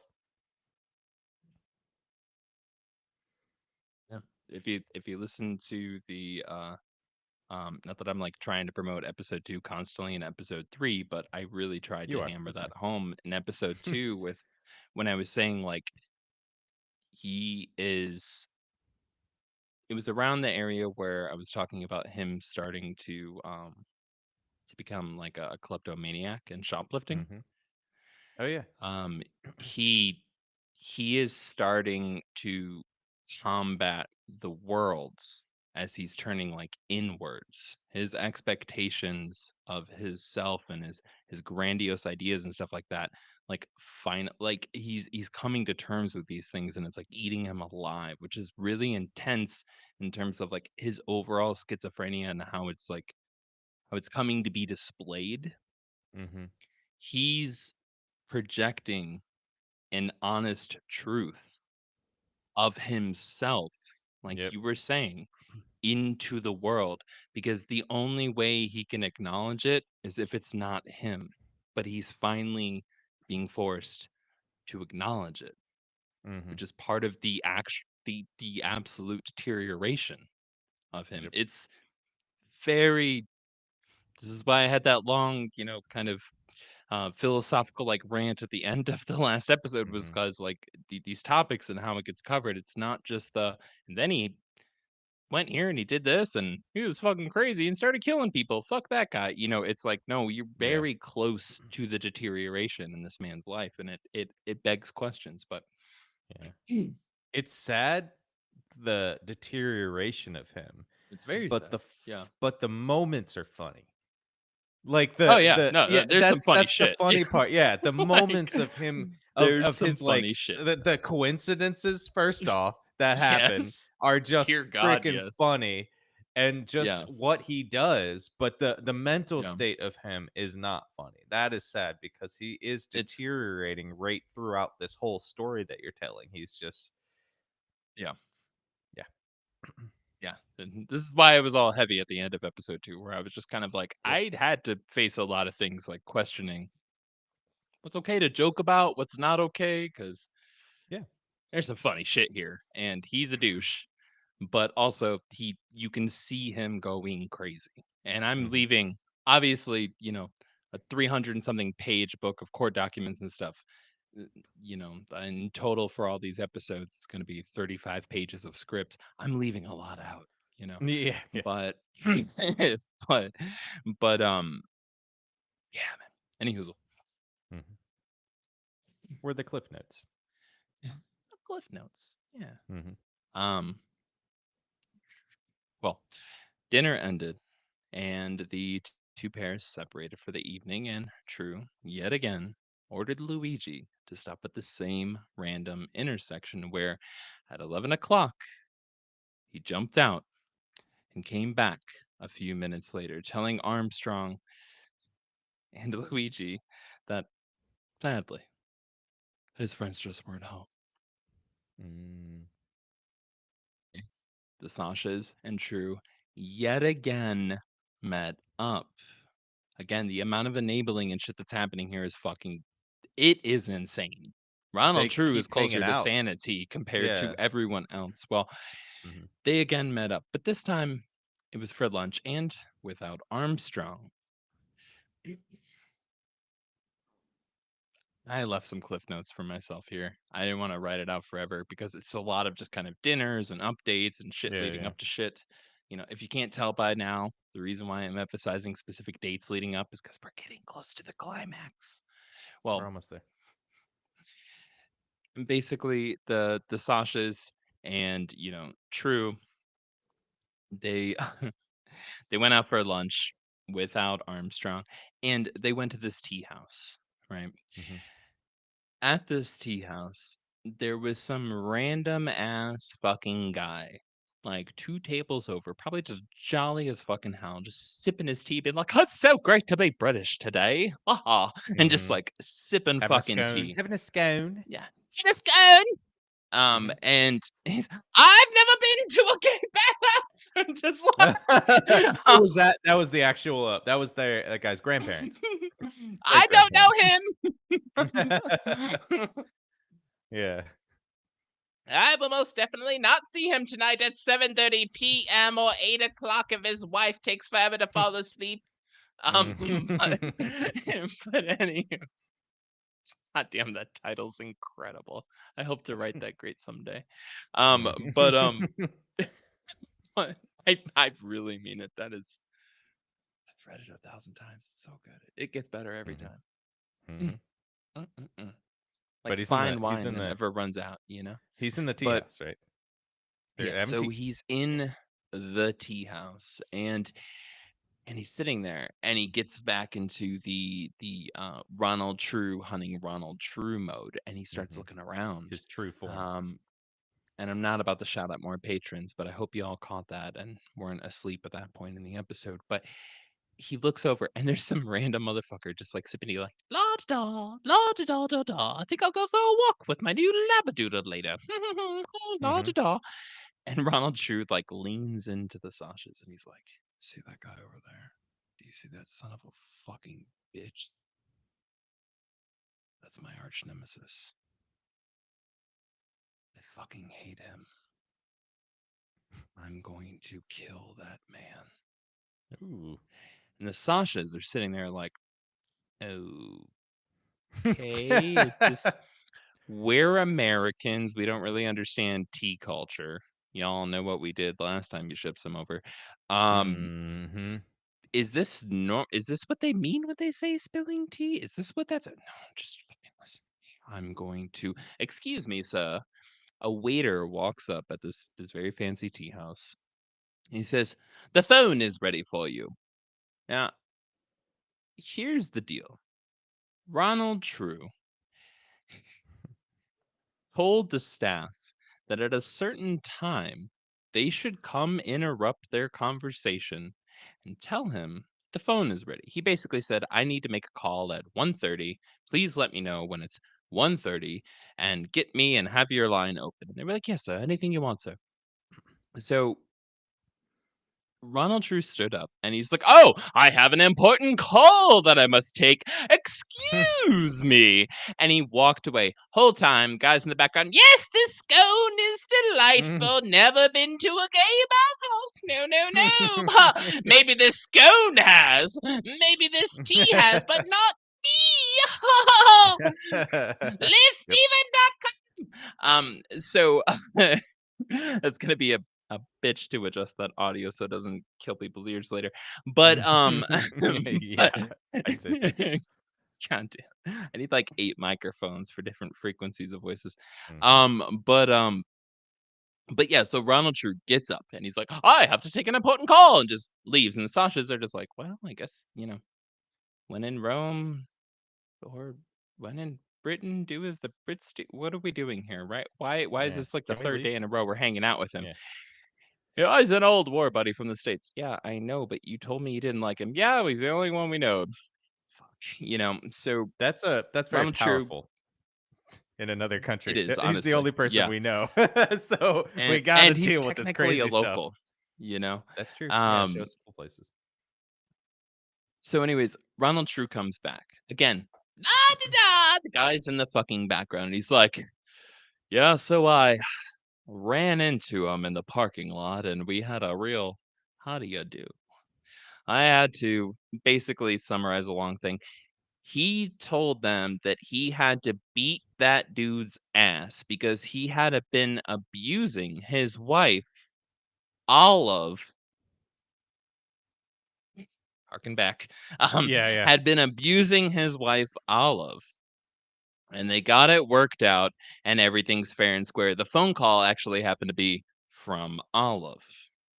Mm. So it So was do like the he was like, Sashas Olive, are you doing okay, sweetheart? And she said, he's been so mean to me. Oh, I'm so glad you found the real Ronald True. I'll be there for you, baby. Yes, thank you so. Wait, I think I see him in the parking lot. I'll be back, my sweetie. And then he went out. They had a how do you do? They beat each other's ass. He showed him who's fucking boss. Said, "Oh, that was absolutely wild, but I'm glad I got that result." Whole time, la da da. Can I get into the scone? The sitting there. dude was still in the view of the Yeah. Sashas. Like, They're I'm like, pointing this out because of the literal obvious fucking insanity that mhm. is taking place in front of them. Like, Yeah. they could have maybe passed it off as, "Oh, he's a little bit kooky. Oh, well, maybe he does have some issues. We don't know what the fuck's going on, da da da da da." They could have passed it off in so many ways, but he just came back and just bold-faced, directly, obviously, lied to them. Mhm. Everybody knew. And whatever. You know, Whatever to the they don't point. Hold on. yeah, Go go ahead. ahead, please. Please, please, please. No, no. They don't they these guys, the Sashas know him enough to go when they visit him, they see him, but they don't do they know that his wife is not They named ran Olive? into each other. It was a Oh, total random they ran into each other on the street, and in terms of Olive, he wasn't saying his wife was named Olive. oh, He was getting involved in the affairs of a man who was sitting right over there and also imitating him, oh, the who was other beating his Ronald wife. True, Yeah. who was beating his Abusing his wife wife. named Olive. Okay. Again, Okay. think Now I about get it. the great point that you made around projecting, Yep. right? You always got that prophecy Joey Lee. Sometimes. But most of That's the why they time. call me Prophet Lee. And there's a digital record of it. Most of the time you do. Yeah. Um, Yeah. Yeah. so so you can't say sometimes, motherfucker. It's like 90%. But yeah, so on top of that, he proceeded to go on about, more ideas and more talk and more planning for Yeah. killing on Sunday. This is Saturday. Well, after which, and I swear to God, right after all of this, True crafted an elaborate story and convinced Sasha's wife to cash the check he had stolen from Armstrong's mom. How? Just "Oh, well, it seems as though the banks are closed today as it's Saturday. You're gonna have to cash this over at a regular grocery store." And, it's just she was gonna change the name on it, but she's out of town and da da da da da da da. And you can work as a Mrs. and you've met Armstrong. Why would you be worried about that? You know we're best friends. I would never do something like that. Like he, on top Mm. of obviously gaslighting them, actively convinced her to cash this check, which I think it was like a 7 pound check, which with the 5 pounds from earlier, that was 300 and something dollars. 7 pounds, it's gonna be like 8 or 900 something. This is a Yeah, it's a lot of good bit. fucking Yeah. money that's being cashed, Especially right? especially in economically, like, war-torn, war-deprived Britain at this time, 100%, right after the war. Um, 110%. Yeah, yeah. he is So, a sketch comedian. Like, and oh, nowadays, he would be, like, the he best always sketch says yes comedian and. ever. Yeah, yeah, he yes ands Yeah, everything. always. Yeah, to go along with his Yes, Instagram. and I live in whatever new world with this dialogue is Yeah. setting up. Mhm. Well, so yeah, that's what happened at that little tea break. Now, that night, they all met up for dinner again, this time with Armstrong, and afterwards, the True Crew, as I'll call them, Mhm.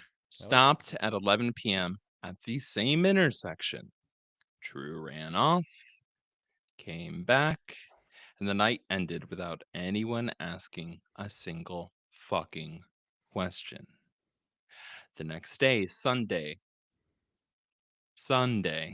the The day Sabbath, he yeah. said he's going to murder Mhm. somebody, Luigi drove Ronald and Armstrong out of town into a bungalow owned by Armstrong's family. The two men then proceeded to basically just kind of fuck around and spend the day goofing off while they were practicing shooting cans until it finally got to be dark outside. At which point, Luigi drove them back to London, where, upon arriving, Ronald ordered Luigi to head to the same intersection as all the previous nights. Mhm. But this time, they were late. Mm. Because every evening that Ronald had been sneaking off to, quote, check on friends, he had actually. Reread again. Sorry, hold on 1 second. Earpiece bothering you? Yeah. Oh no.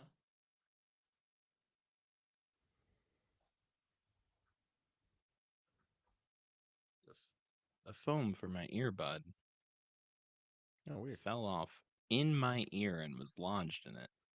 I'm glad I don't have that phobia. Mhm. Yeah.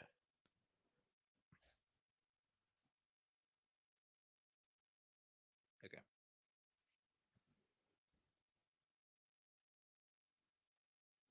Let me know when you're good. I am ready. I am attentive and here.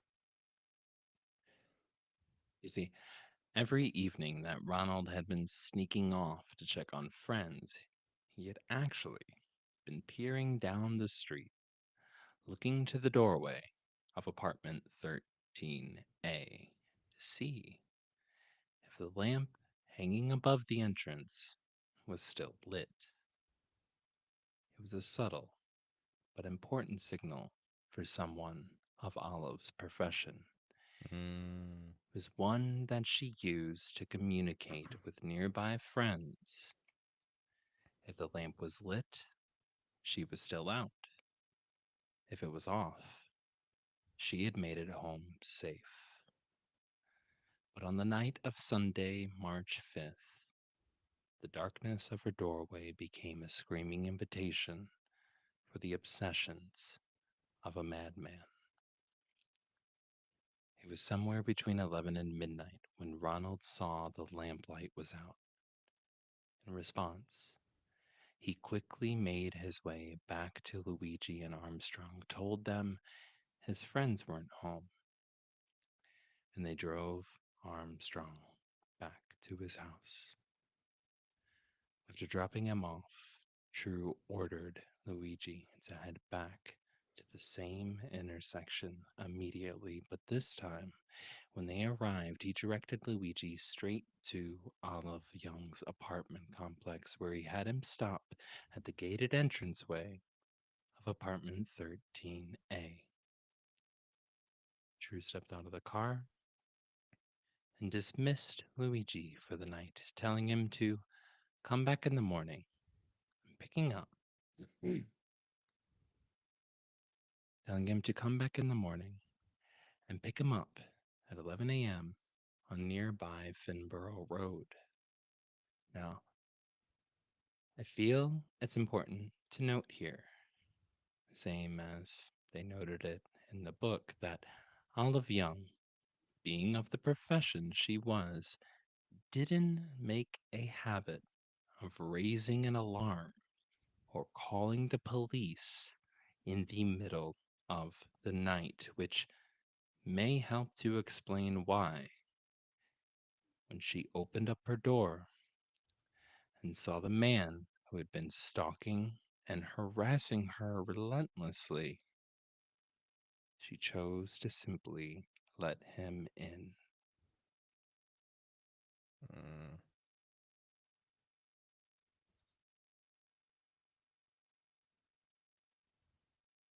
Still lying together in the bed, Ronald seemed to have woken up first. It was early, 7 or 8 a.m., and so Ronald quietly and carefully got up and made his way to the front door, where he helped himself to her morning paper. He then made his way to her kitchen, where he read through the day's news as he prepared tea for Olive, still resting deep in slumber. Silently, he circled back to Olive's bedroom before carefully and sweetly waking her up. She smiled as she leaned on her side and took a sip of tea. He then bashed her head in with a rolling pin, causing blood to The instantly fuck? begin gurgling from the side of her skull. He grabbed her by the mouth and forced a kitchen towel down her throat until it reached her larynx. Still not enough for him, he ripped the girdle from her gown and wrapped it tightly around her neck, knotting it with his fist as he grabbed the heavy rolling pin, lifting it high above his head before bringing it down again and again and again until he crumbled her skull with 4 more blows. The room was soaked in Olive's blood and skull Ooh. fragments as Ronald dragged her body into the attached bathroom and left it on the floor. It would still be another hour or so before Olive's assistant, Emily Steele, would arrive to make Olive's breakfast and clean up her house. And Joey, as we all know, no great murder story is complete without a great escape. And of course, Ronald True, the man, the myth, the mastermind, was truly no exception. After finishing his tea and crumpets with a quickness, Ronald rifled through Olive's purse and belongings, grabbing any cash and jewelry he could find. Then, with the cunning of a 12-year-old sneaking out of summer camp at night, he took pillows and lined them up in bed under the covers to make it look like Olive was still sleeping. Keep in mind, the bedroom and his clothes are still completely covered Covered in in blood. blood. Covered in blood. Well, shortly after completing his David Blaine like hide the murder victim illusion, Emily Steele arrived at Olive's. Emily Steele arrived at Olive's. Walking in, Emily immediately noticed a man's coat in the entranceway, but she just ignores it because, frankly, Yeah. there's always some random Maybe man's someone coat left it here. Yeah, in the maybe someone left it house. here. Yeah, yeah, It's something. it's not unusual for a high-end Yeah, escort to have a man's coat, you know what I'm saying? Like, she knows, and she's like, "Oh, oh, yeah, gotta be quiet. Can't yeah. can't can't Can't wake him up. interfere with the Yep. master's business, whatever." Hmm. Well, basically, Assuming Olive is still busy with work, Emily proceeds to very quietly make herself breakfast and then eventually gets started tidying up the house. Just a quick little meal, some toast, some this or that. It wouldn't be until around 9:30, a full half an hour after Emily arrived, that True pops out of the bedroom. And before she could say a word, he told her to leave Olive alone for a little while, as they had had quite a long night, quite a long, rambunctious night, and that she was still sleeping. You know what I mean? Right? You know what I mean? We did the deed. We did the dirty. We poked the polar bear. Yes, I'm fascinating. Anyways, I just crash landed from heaven and boy, are my legs tired. Could you help me with my coat? God, I made up that most of that quote. But that anyways, makes sense. Emily did. Most. And as she helped Ronald put on his coat, she not only saw the blood he still had all over him, but also discovered Olive's jewelry in one of his coat pockets. Mhm. Upon her pulling it out, Ronald quickly snatched it up and assured her he had just brought this back. That I just got this in Paris when I was out of the country for the weekend. Basically, he just said he just bought this random women's jewelry when he traveled out of the country. You know Yeah, how that weird of a fucking yeah. situation this is for somebody who's that like Emily is so goddamn close to Olive. The amount of times that I'm sure Emily had to put away Olive's jewelry. Yeah, she knows what she has, yeah, she knows her jewelry. Exactly, and he's covered in blood. Mhm. No, Like, this is this is just very jelly. intense This is jelly. situation. I had a jelly Oh, accident. let me tell you, real raspberry. No, but I gotta go. Yeah. Um, Mhm. but yeah, this is a very tense Yeah. situation for Emily. She's aware of everything that's happening. Well, Mhm. he said his goodbyes, and she proceeded to watch Ronald hail a cab down the street. Making sure he's leaving for Within sure. minutes, Yeah, yes, yeah. Emily Steele would discover Olive's lifeless body lying on the floor of the bathroom, and she immediately phoned the police. Mm, not Olive, come on. Yeah. Emily got some serious fucking street smarts in that situation. I'm just giving her Mhm. serious props. But, Yeah. well, here's the deal. True, now on the run, takes the taxi to a nearby post office where he calls the garage Luigi works at and tells him there had to be a change of plans and that he should go pick up Armstrong and meet him at the Strand Corner house. It's irrelevant what the fuck that house is, where the location is, just that's where it happened. Yeah. Next, he hopped back into the taxi and directed the driver to a nearby men's outfitter store, where, upon arriving, he again told the driver to wait out front. Now, having been an irregular regular at this outfitter store, True made a beeline to an unsuspecting assistant he had met there before. Listen, man, I'm in a tight situation. I'm in a tight spot. I need your help. I need a hat. Now, That'll do it. I That'll swear to stop people. God, That'll stop people from looking at the blood all over him. y'all thought I was just bringing up hats for no reason. Yeah, that's what's gonna stop it, and that's also his The disguise. first thing Disguise. he does for his disguise is go try to get a hat. I don't know God if you've ever damn it, the watched amount those they bring up hats. I don't know if you ever watched those spy movies, but a good baseball cap will hide your identity from literally everybody. 10 times out of 9 works every time. Mhm. Um, Yep. but, but I do just picture him in the mirror, grinning. Ronald, you are an evil genius. No one, and I mean a no one, would suspect Ronald True of wearing a hat. Like, he just It's true. so boom, you know? Yeah. Ronald. Well, Shocked, but stuck at work, the assistant helped True pick out a hat, after which True proceed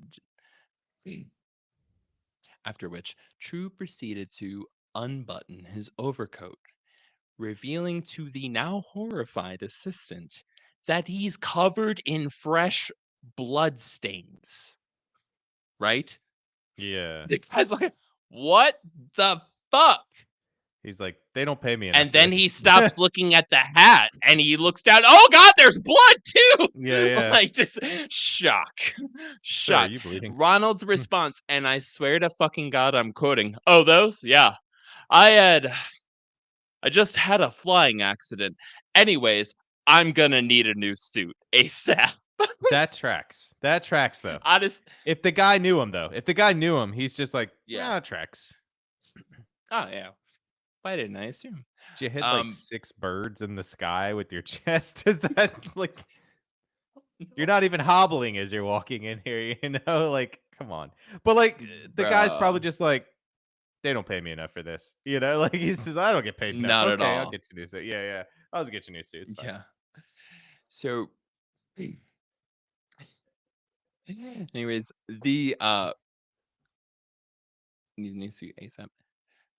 Meanwhile, during all of this little hat and then him saying that he needs a new suit, police from Scotland Yard had already arrived at Olive's flat within a half an hour of True leaving. That means 10 a.m.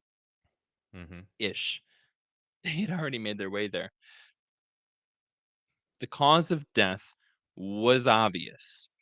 The murder weapon was just lying there, while a broken teacup with spilled tea was by the same side of the bed where a bloody body streak started the path straight to Olive's body, lying in the bathroom.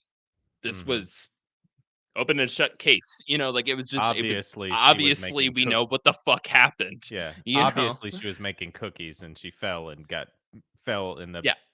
bake fell After on her the head a few times. After the detectives swiftly and promptly and with the most prejudice investigated the spilled tea, they realized Yeah, yeah. Ba-dum-tsh. This is obviously um the Pillsbury Doughboys' fault. God damn it. It was probably an American. Like, Yeah. Oh, yeah. Well, I mean, he was in America, I guess. do you hear about those sausages? No, but point is, a coroner soon measured Olive's body temp and, after comparing it to the temperature in the room, quickly determined the approximate time of Olive's murder. This dude was really Mhm. good. Hopped on in there and was like, boom, boom, boom. It's within 15 minutes of this fucking happening, right? And I can't stress to you enough, any of y'all out there, how fucking fast this team worked. It took almost no time at all for the inspector, detective, and doctor to completely map out the timeline of events, noting the 5 head wounds and the strangulation marks from the cord that was on her dressing gown to the fact that all of the doors and windows were locked, leading them to quickly surmise that the killer was only let in by Olive. Yep. And to top it all off, while taking Emily Steele's testimony, one of the officers found Ronald True's business card left on the goddamn table. That was purpose. I That was purposeful. I can't predict Had to anything be. with him. You might be Yeah. right, but I don't know which one of him did it on purpose. Yeah, yeah. But The one reading the paper. back to the suit store. True Mhm. proceeds to try on nearly everything they have in stock before finally settling on a fancy lounge suit, which he tells the assistant he'll be leaving in after checking out. So, naturally, the assistant starts wrapping up the old, bloody suit for Ronald, Mhm. and in the process of clearing out its pockets, the assistant discovers a small jewel case. Ronald grabs it and says, I had just picked these up in France, actually. He gave a quick RT out and hopped back into the waiting cab, which took him next to a nearby barber shop where, after discharging the cab, Ronald ran inside to get a shave and a brush. By this point, police had already arrived back at the station, and within probably less time than the beard trim, were already getting an earful from ex Inspector Stockley as he was delivering them a good old fashioned I told you so. He then proceeded to tell the officers everything he had learned about True so far, including the fact that True was carrying a loaded gun. Well, after Yep. assessing the scene of Olive's murder, almost all of the Scotland Yard's investigators' initial work was done for them. They basically Mhm. just had to copy down Stockley's notes. Like, Yep. that was it. They went there, addressed the scene in like 2 minutes, came back, and were just like, "Wait, did you is that an A or a B?" Oh, they just, like, copied it down, like last Mhm. night's homework off of a friend's sheet, you know? Well, back at the barber shop, and I'm doing my best here to try to show you a play by play with these timelines. This is how Yeah, yeah. fast it's going down. Back at the fucking barber shop, True finishes up and hands the bag with the bloodstained suit to the barber and says, "You mind holding this for a little while? I'll be back for it later." Those are quotes. He then dips out and makes his way to a nearby pawn shop where he sold off Olive's jewelry before scurrying over to the rendezvous point with Armstrong and Luigi, both of which made note that they nearly had a heart attack upon seeing Ronald True in a hat. With the perfect disguise now complete, Ronald has Luigi drive them outside of London to a place called Crydon to see some internal combustion engines they were interested in, basically. Okay. Basically, they went to a trade show for gas engine nerds. That's where they went. Dude, he's doing his best Grand Theft Auto. He literally he literally changed his hat. He committed the crime. He went Oh my away real god. quickly. The police arrived there and are now like sketching him. They have the look of it. He's got like 3 or 4 stars right now. And he just does a shave, gets a new hat, gets new clothes, and then he just leaves town. He's waiting for the blinking stars to go away. He might be crazy enough at this point that he's actually seeing the stars. Oh shit, I got 4 Yeah, stars. yeah, I got 4 stars. I If I gotta get get rid of one more, those. the tanks are gonna come. Yeah, yeah. What? And maybe the planes. Maybe. I've never tried a helicopter. And then he freaking gets it's even better because then he gets a plane and he flies away and he's got the Yes. and crashes, which just happens in Grand Theft Auto. But God damn it. yep, Our next game night, Joey. We're playing Grand yeah, Theft Auto. We'll throw it up on yes, Twitch. yep, yep, But like I'm honestly doing Joey, you know how much time I spent obsessing over the timeline of these events. This was a yeah, mother Cooper, all mhm, right, to to time it out. But this is how quick shit's happening. Ronald True went and got a hat, which I imagine was a big deal for him and probably involved a lot of crying. mhm, He went and got a hat, immediately got a suit, and then went to go get his beard trimmed and like brushed and shit like that, basically to yeah. get slightly done Gotta up. look good. Yeah, By the time he had gotten a hat and a suit, the investigator, the detective, the doctor were done at the murder scene. They were done. They were already across town back at fucking Scotland Yard yeah, and had already come in contact with Stockley, who was like, "Oh, that's Ronald True. Let me tell you about him," and was yep. giving them all the information. That's how fucking quick this happened. This is like Very an hour fast. and a Yeah, half. They were like, "Up, that, yeah." Like this is yep.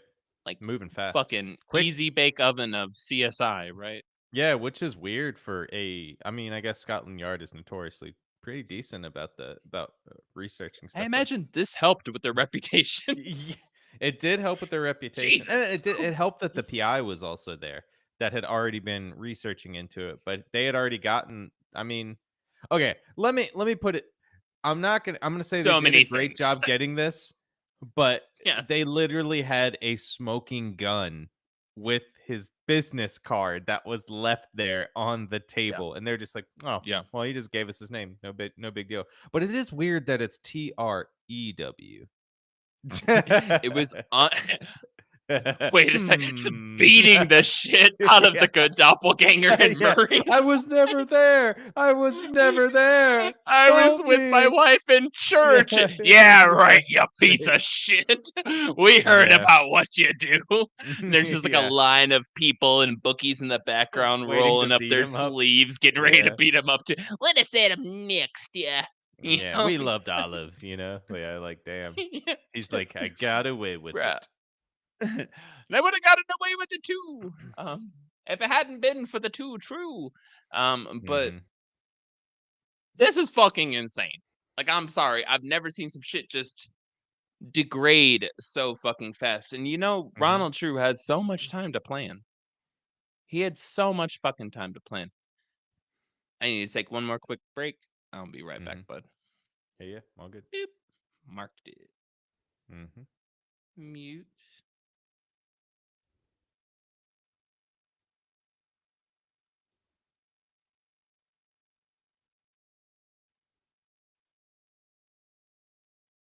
You're not even speaking right now. You're muted.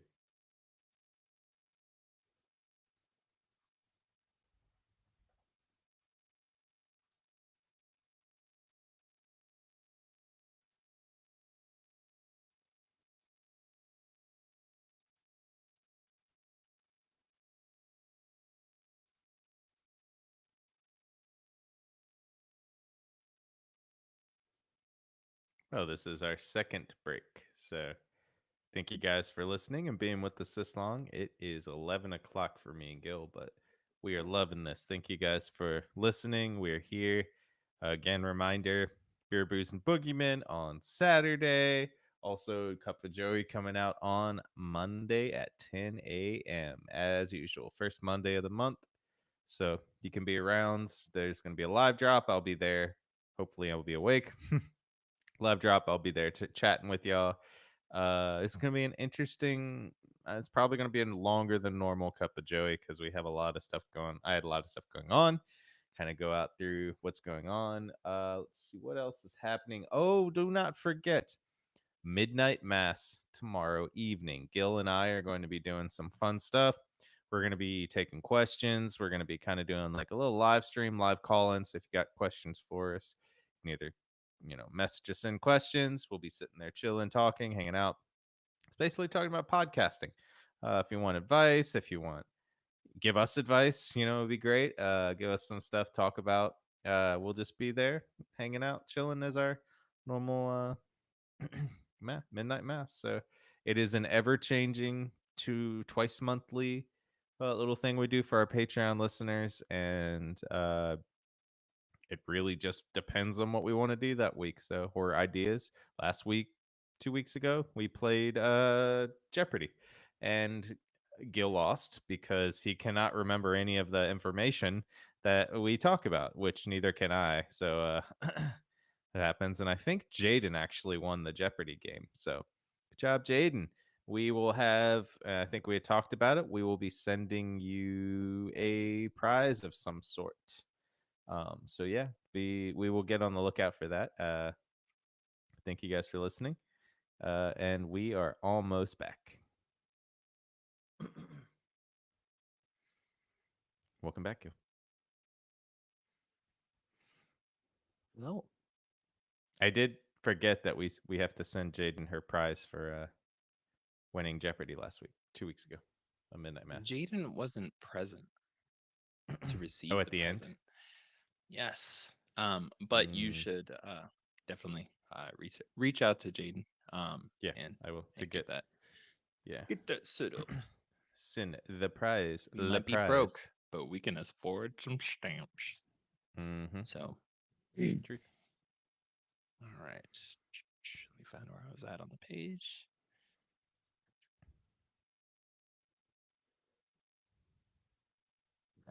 So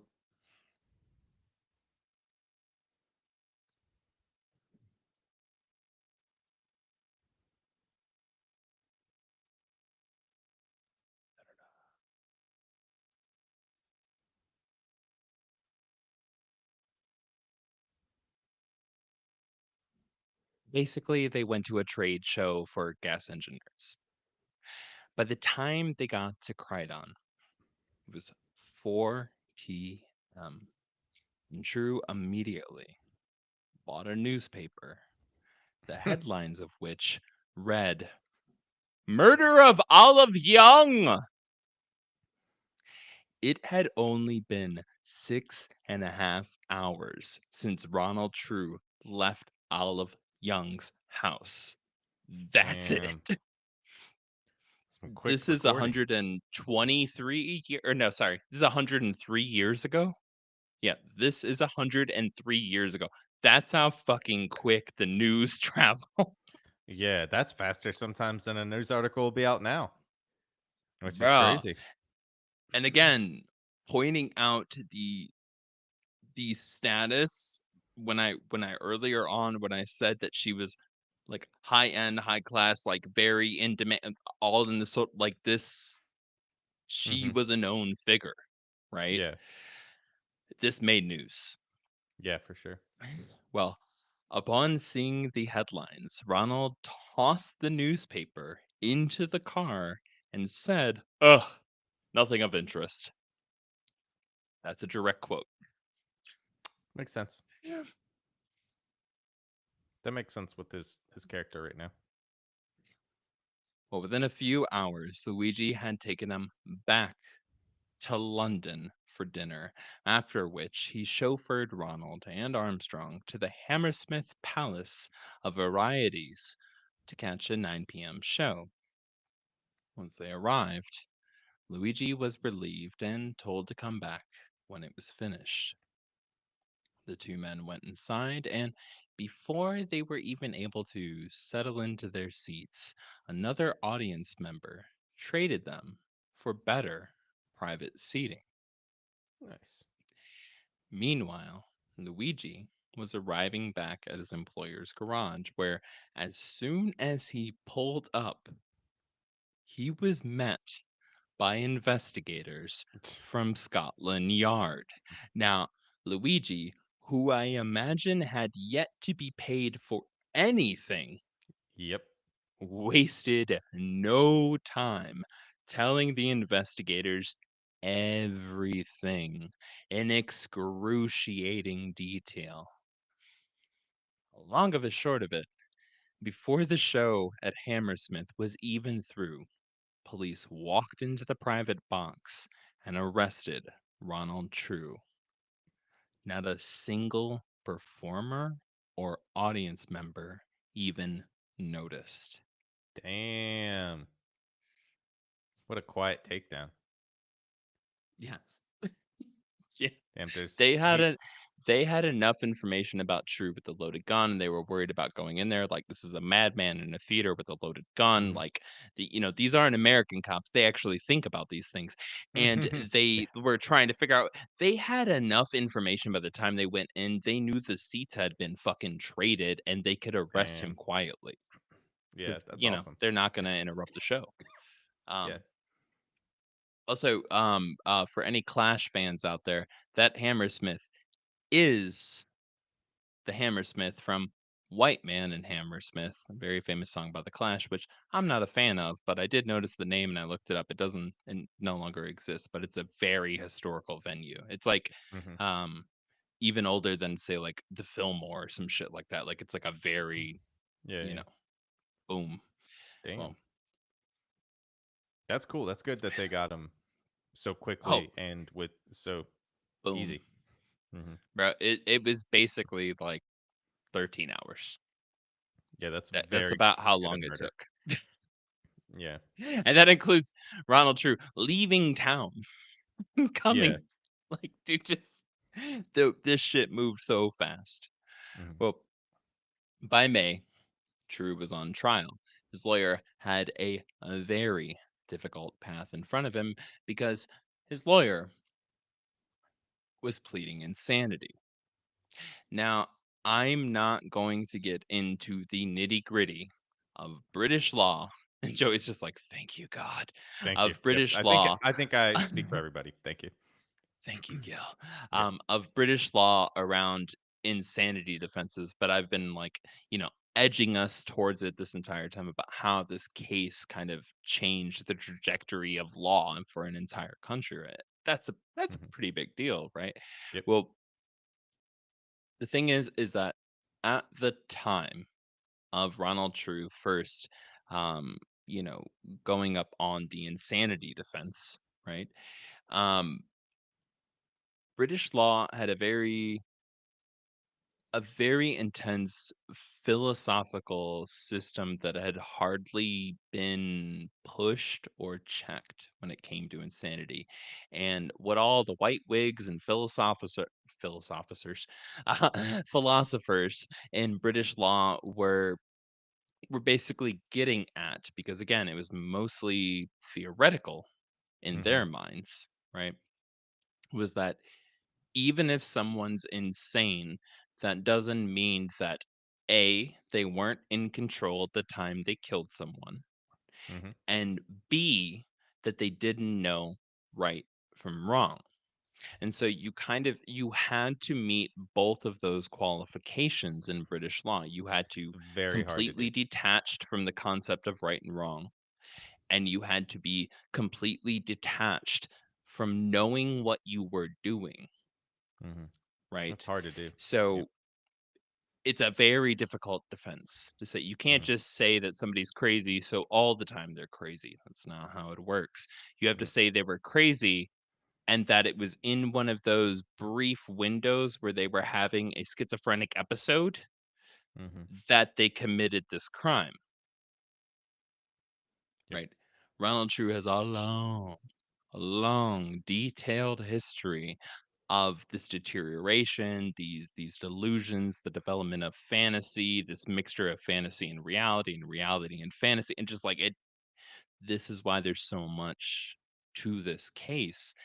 And here's the deal: trial, which took place in front of a jury, only lasted 5 days before the jury sentenced him to death. Right. The guilty plea, or the insanity defense, did not work at first. Trial started on May 1st. True was found guilty by a jury and sentenced to death on May 5th. Really, boom. Very short. It's a short I ass know how trial. short that Right. is because I was Yes. on a trial as a jury member, and it was a murder trial. And it's very hard to be like, this is guilty, especially with the way that lawyers are justifying things that happened or justifying reasons, and you have to look at both sides. 4 days Yeah. is fucking quick for a murder trial. Yes. Yeah. Yes. And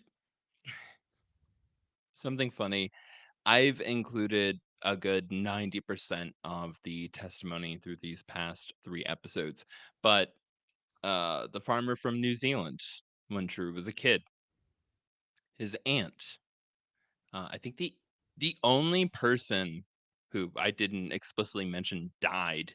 You know, the only person who I've mentioned in the story that probably didn't testify in this trial was his mom. I don't I don't think his wife ever testified. I might be wrong.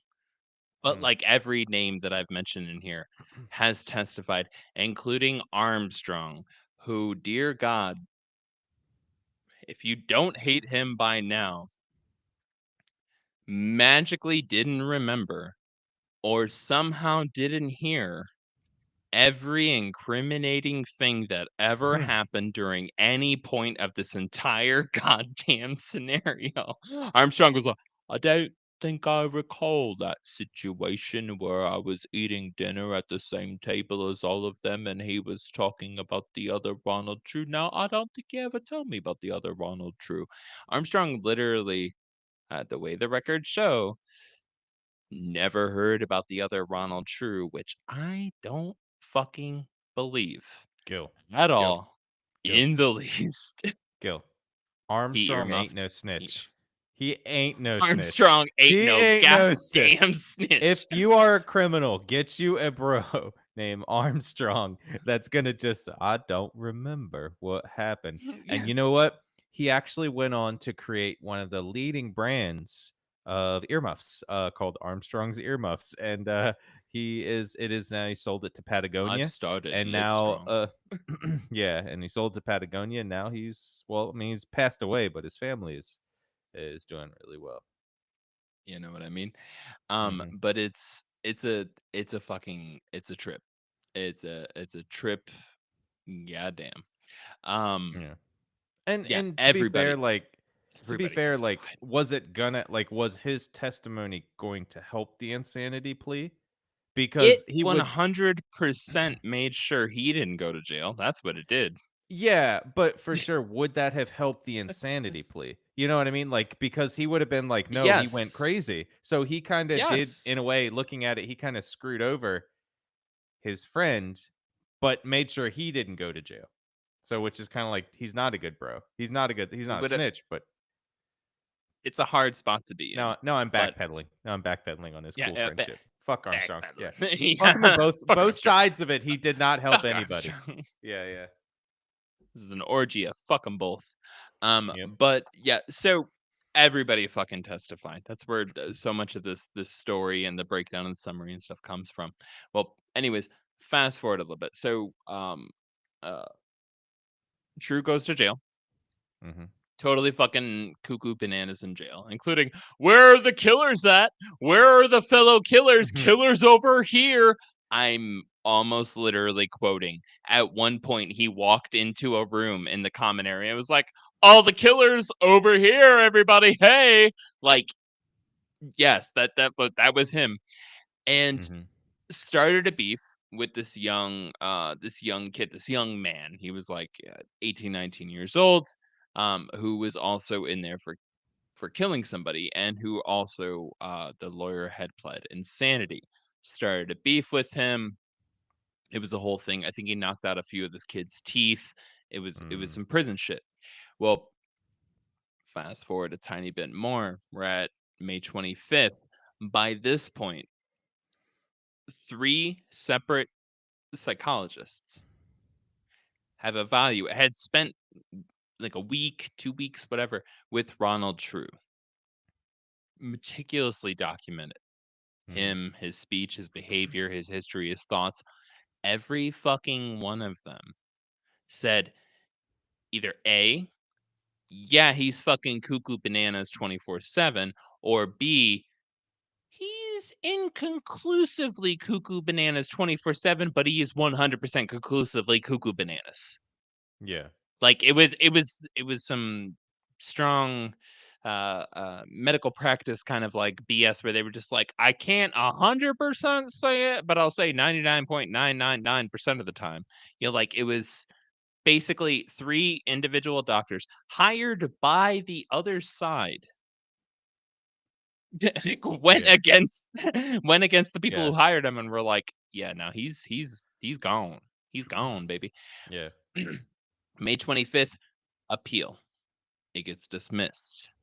June 8th, the Home Secretary, Edward Short, two T's, granted True a reprieve on the grounds of insanity, and True was moved to the Broadmoor High Security Psychiatric Hospital. This caused a fucking uproar across England. Why? Because that boy that True knocked the fucking teeth out of, who had Mhm. also pled insanity and also had a record, but not as well documented, had been executed a few days before. Mm. And poor folk slash folks that weren't direct heirs to barons were like, what the literal fuck? Yeah. What this double standard bullshit? It caused a massive uproar. On a bureaucratic level, for the Home Secretary, Edward Short, he had the fact is the boy had been, charged, like, a month and a half earlier. It was his whole argument was, like, it was a timeline thing. He's like, "I got this Yeah. case. I looked at this case. I looked at the evidence. When I got Ronald True's, I saw that 3 psychiatrists all said he was cuckoo bananas, Yeah. and I decided that 2 out of 3, that's the majority, yada, yada." This shit got to the fucking point that in England, there were riots Damn. in the fucking country, and this Home Secretary, had to go in front of Parliament and make a case for granting Ronald True's Damn. reprieve and Damn. declaring him insane and letting him get off of the death sentence and just live Yeah. the rest of his life in an insane asylum. But I will say, at least in British Whig world, almost everybody in fucking Parliament, upon hearing the case about why Edward Short came to that conclusion, when he had to testify in front of Parliament, which is Yeah. like testifying in front of Congress, right? When he Yep. testified, everybody on all the different party lines were like, "Well, goddamn, that's a really good point. Yeah, we agree with you." Yeah. It took this dude standing up and just being like, "And this reason and that reason, and did you hear about the Argentinian palm readers?" Like, Yeah. like, he got up there and they all backed the fuck down, and the law was changed to Yeah. basically say, if you're pretty much 70%, 80%, 60% of the time, whatever, cuckoo bananas, and everybody knows that you're cuckoo bananas, you're not 100% responsible for your crime, but you're also not going to be allowed in the regular public, you know, population. We need to kind of, Yeah. Which makes sense. spirit you away to another location. Well, Yeah.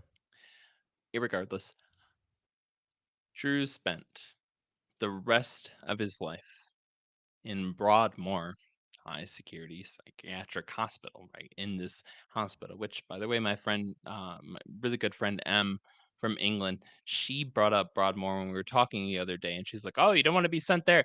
In terms of like, it is horribly notorious. It's the Alcatraz of psychiatric hospitals in England. Mhm. It is the worst of the fucking worst of the worst. Yeah. He wasn't necessarily let off, but I will point out a little fun fact. Ronald True, ever true to his goddamn self, was a regular participant and somewhat of an in-house talent when the hospital put on drama club events, which Makes fucking I sense. I just love to think of it. No, it's tap tap slide. How many times must I tell you people? He's Of like course I'll be Jesus in the next play, but it's Charlie Brown. And he needs Jesus, you know. he's like, "Wait, I can pretend to be other people?" It's gonna be really hard to pretend, but I'll do my best. Yeah, You yeah. know me, I keep it true. But Some yep. long of a short of it, at age 59, on January 8th, 1951, Ronald True dies of a heart attack. At the Broadmoor Hospital, reports indicated that the only person to attend his funeral was his 76-year-old mother. Mm, And that's the end of the story. damn. That is sad. Yup. Yeah. It's a Mm. it's a it's a real heavy. It's heavy. And his mom who kinda disowned him for a while, which, I mean, makes She sense why she would do that for a little bit. She was still giving him money, but, like, she kinda was just like, "Let's take a break." She's like, "Let's take a break from each other for a bit," it seems like. it in certain ways, I definitely focused on those aspects because the show's not about Ronald True's mother, but Yeah, for sure. in many ways, she was the only one who ever consistently gave a fuck about him Yeah. and cared for him and really tried for him. Um, other than, Frances, who put up with him for quite a bit of time and had her heart broken horribly. Mm-hmm. But his mother, Poor Francis. you know, I guess the deal is his mother could have, especially at this time, could have very easily just disowned him, not given a fuck about him, denied him, Mm-hmm. you know, Anything. abandoned him to the world. But she kept trying, and she was not happy about leaving him when he was a For little sure. kid, and she was forced to go to England and everything like that. So I think she sent him to other places with the honest intention of, I just want my son to find a place in the world. Yeah, something that fits him, something that he can do. Yeah, that it clicks, that it Mm-hmm. works. And it's really it's just sad. It's just fucking sad. At the end of the day, Yeah. it's just fucking sad. Um Yeah.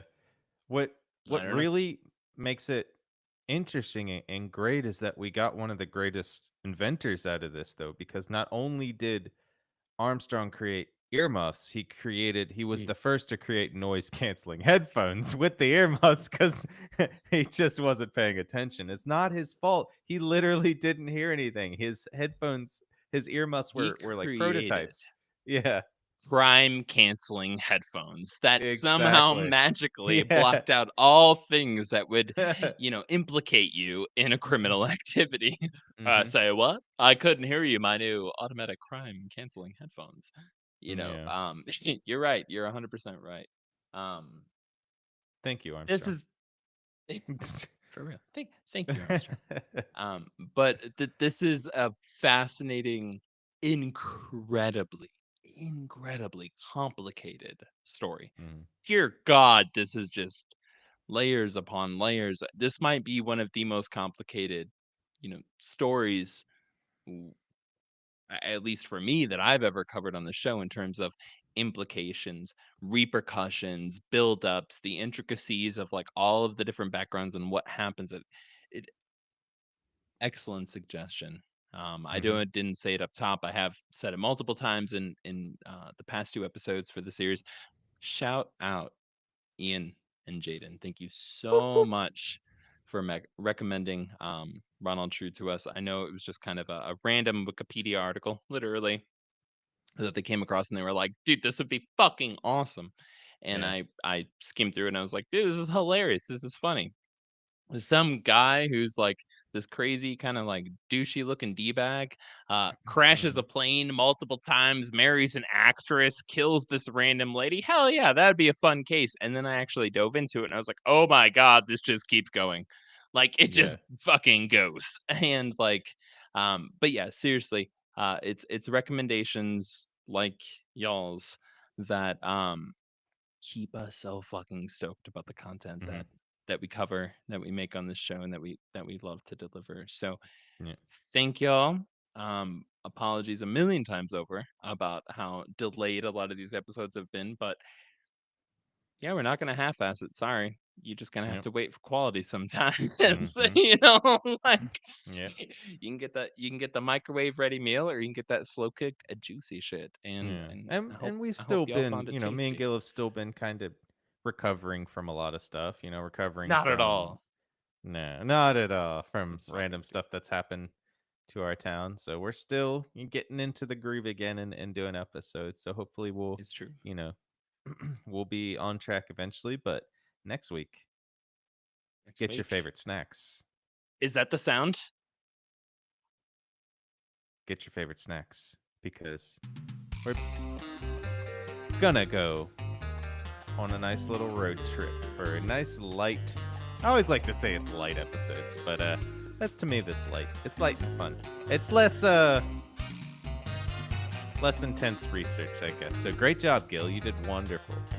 And everything Thank you, was buddy. great. The twists and turns are amazing. Thank you so much. Thank you all out there. Thank you to our Patreon listeners. Thank you everybody.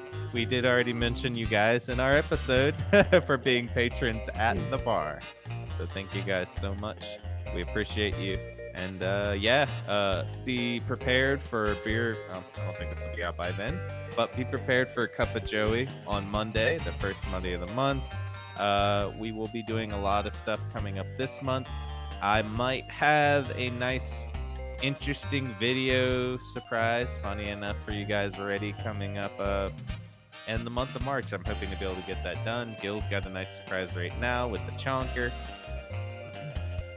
And yeah, we will be getting a lot of stuff out to you in March. So thank you guys for joining us.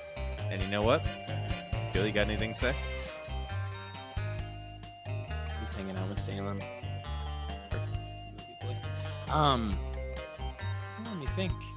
Well, if you happen to be catching this from the unedited live stream, between here and early Saturday, I guess, definitely please head over to Beer, Booze, and Boogeymen. Join us for the live stream. It'll be fun. It's going to be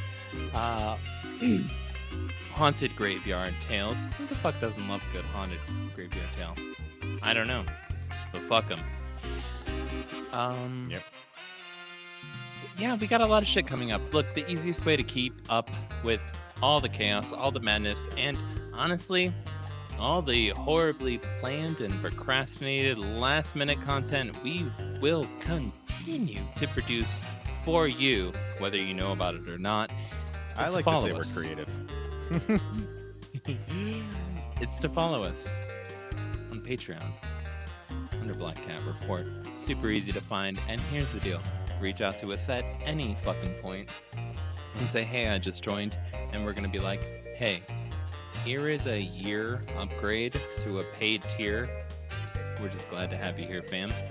Because we're not doing it for the money. We're just doing it for the funny. Love it. We love you all. Love you. Bye.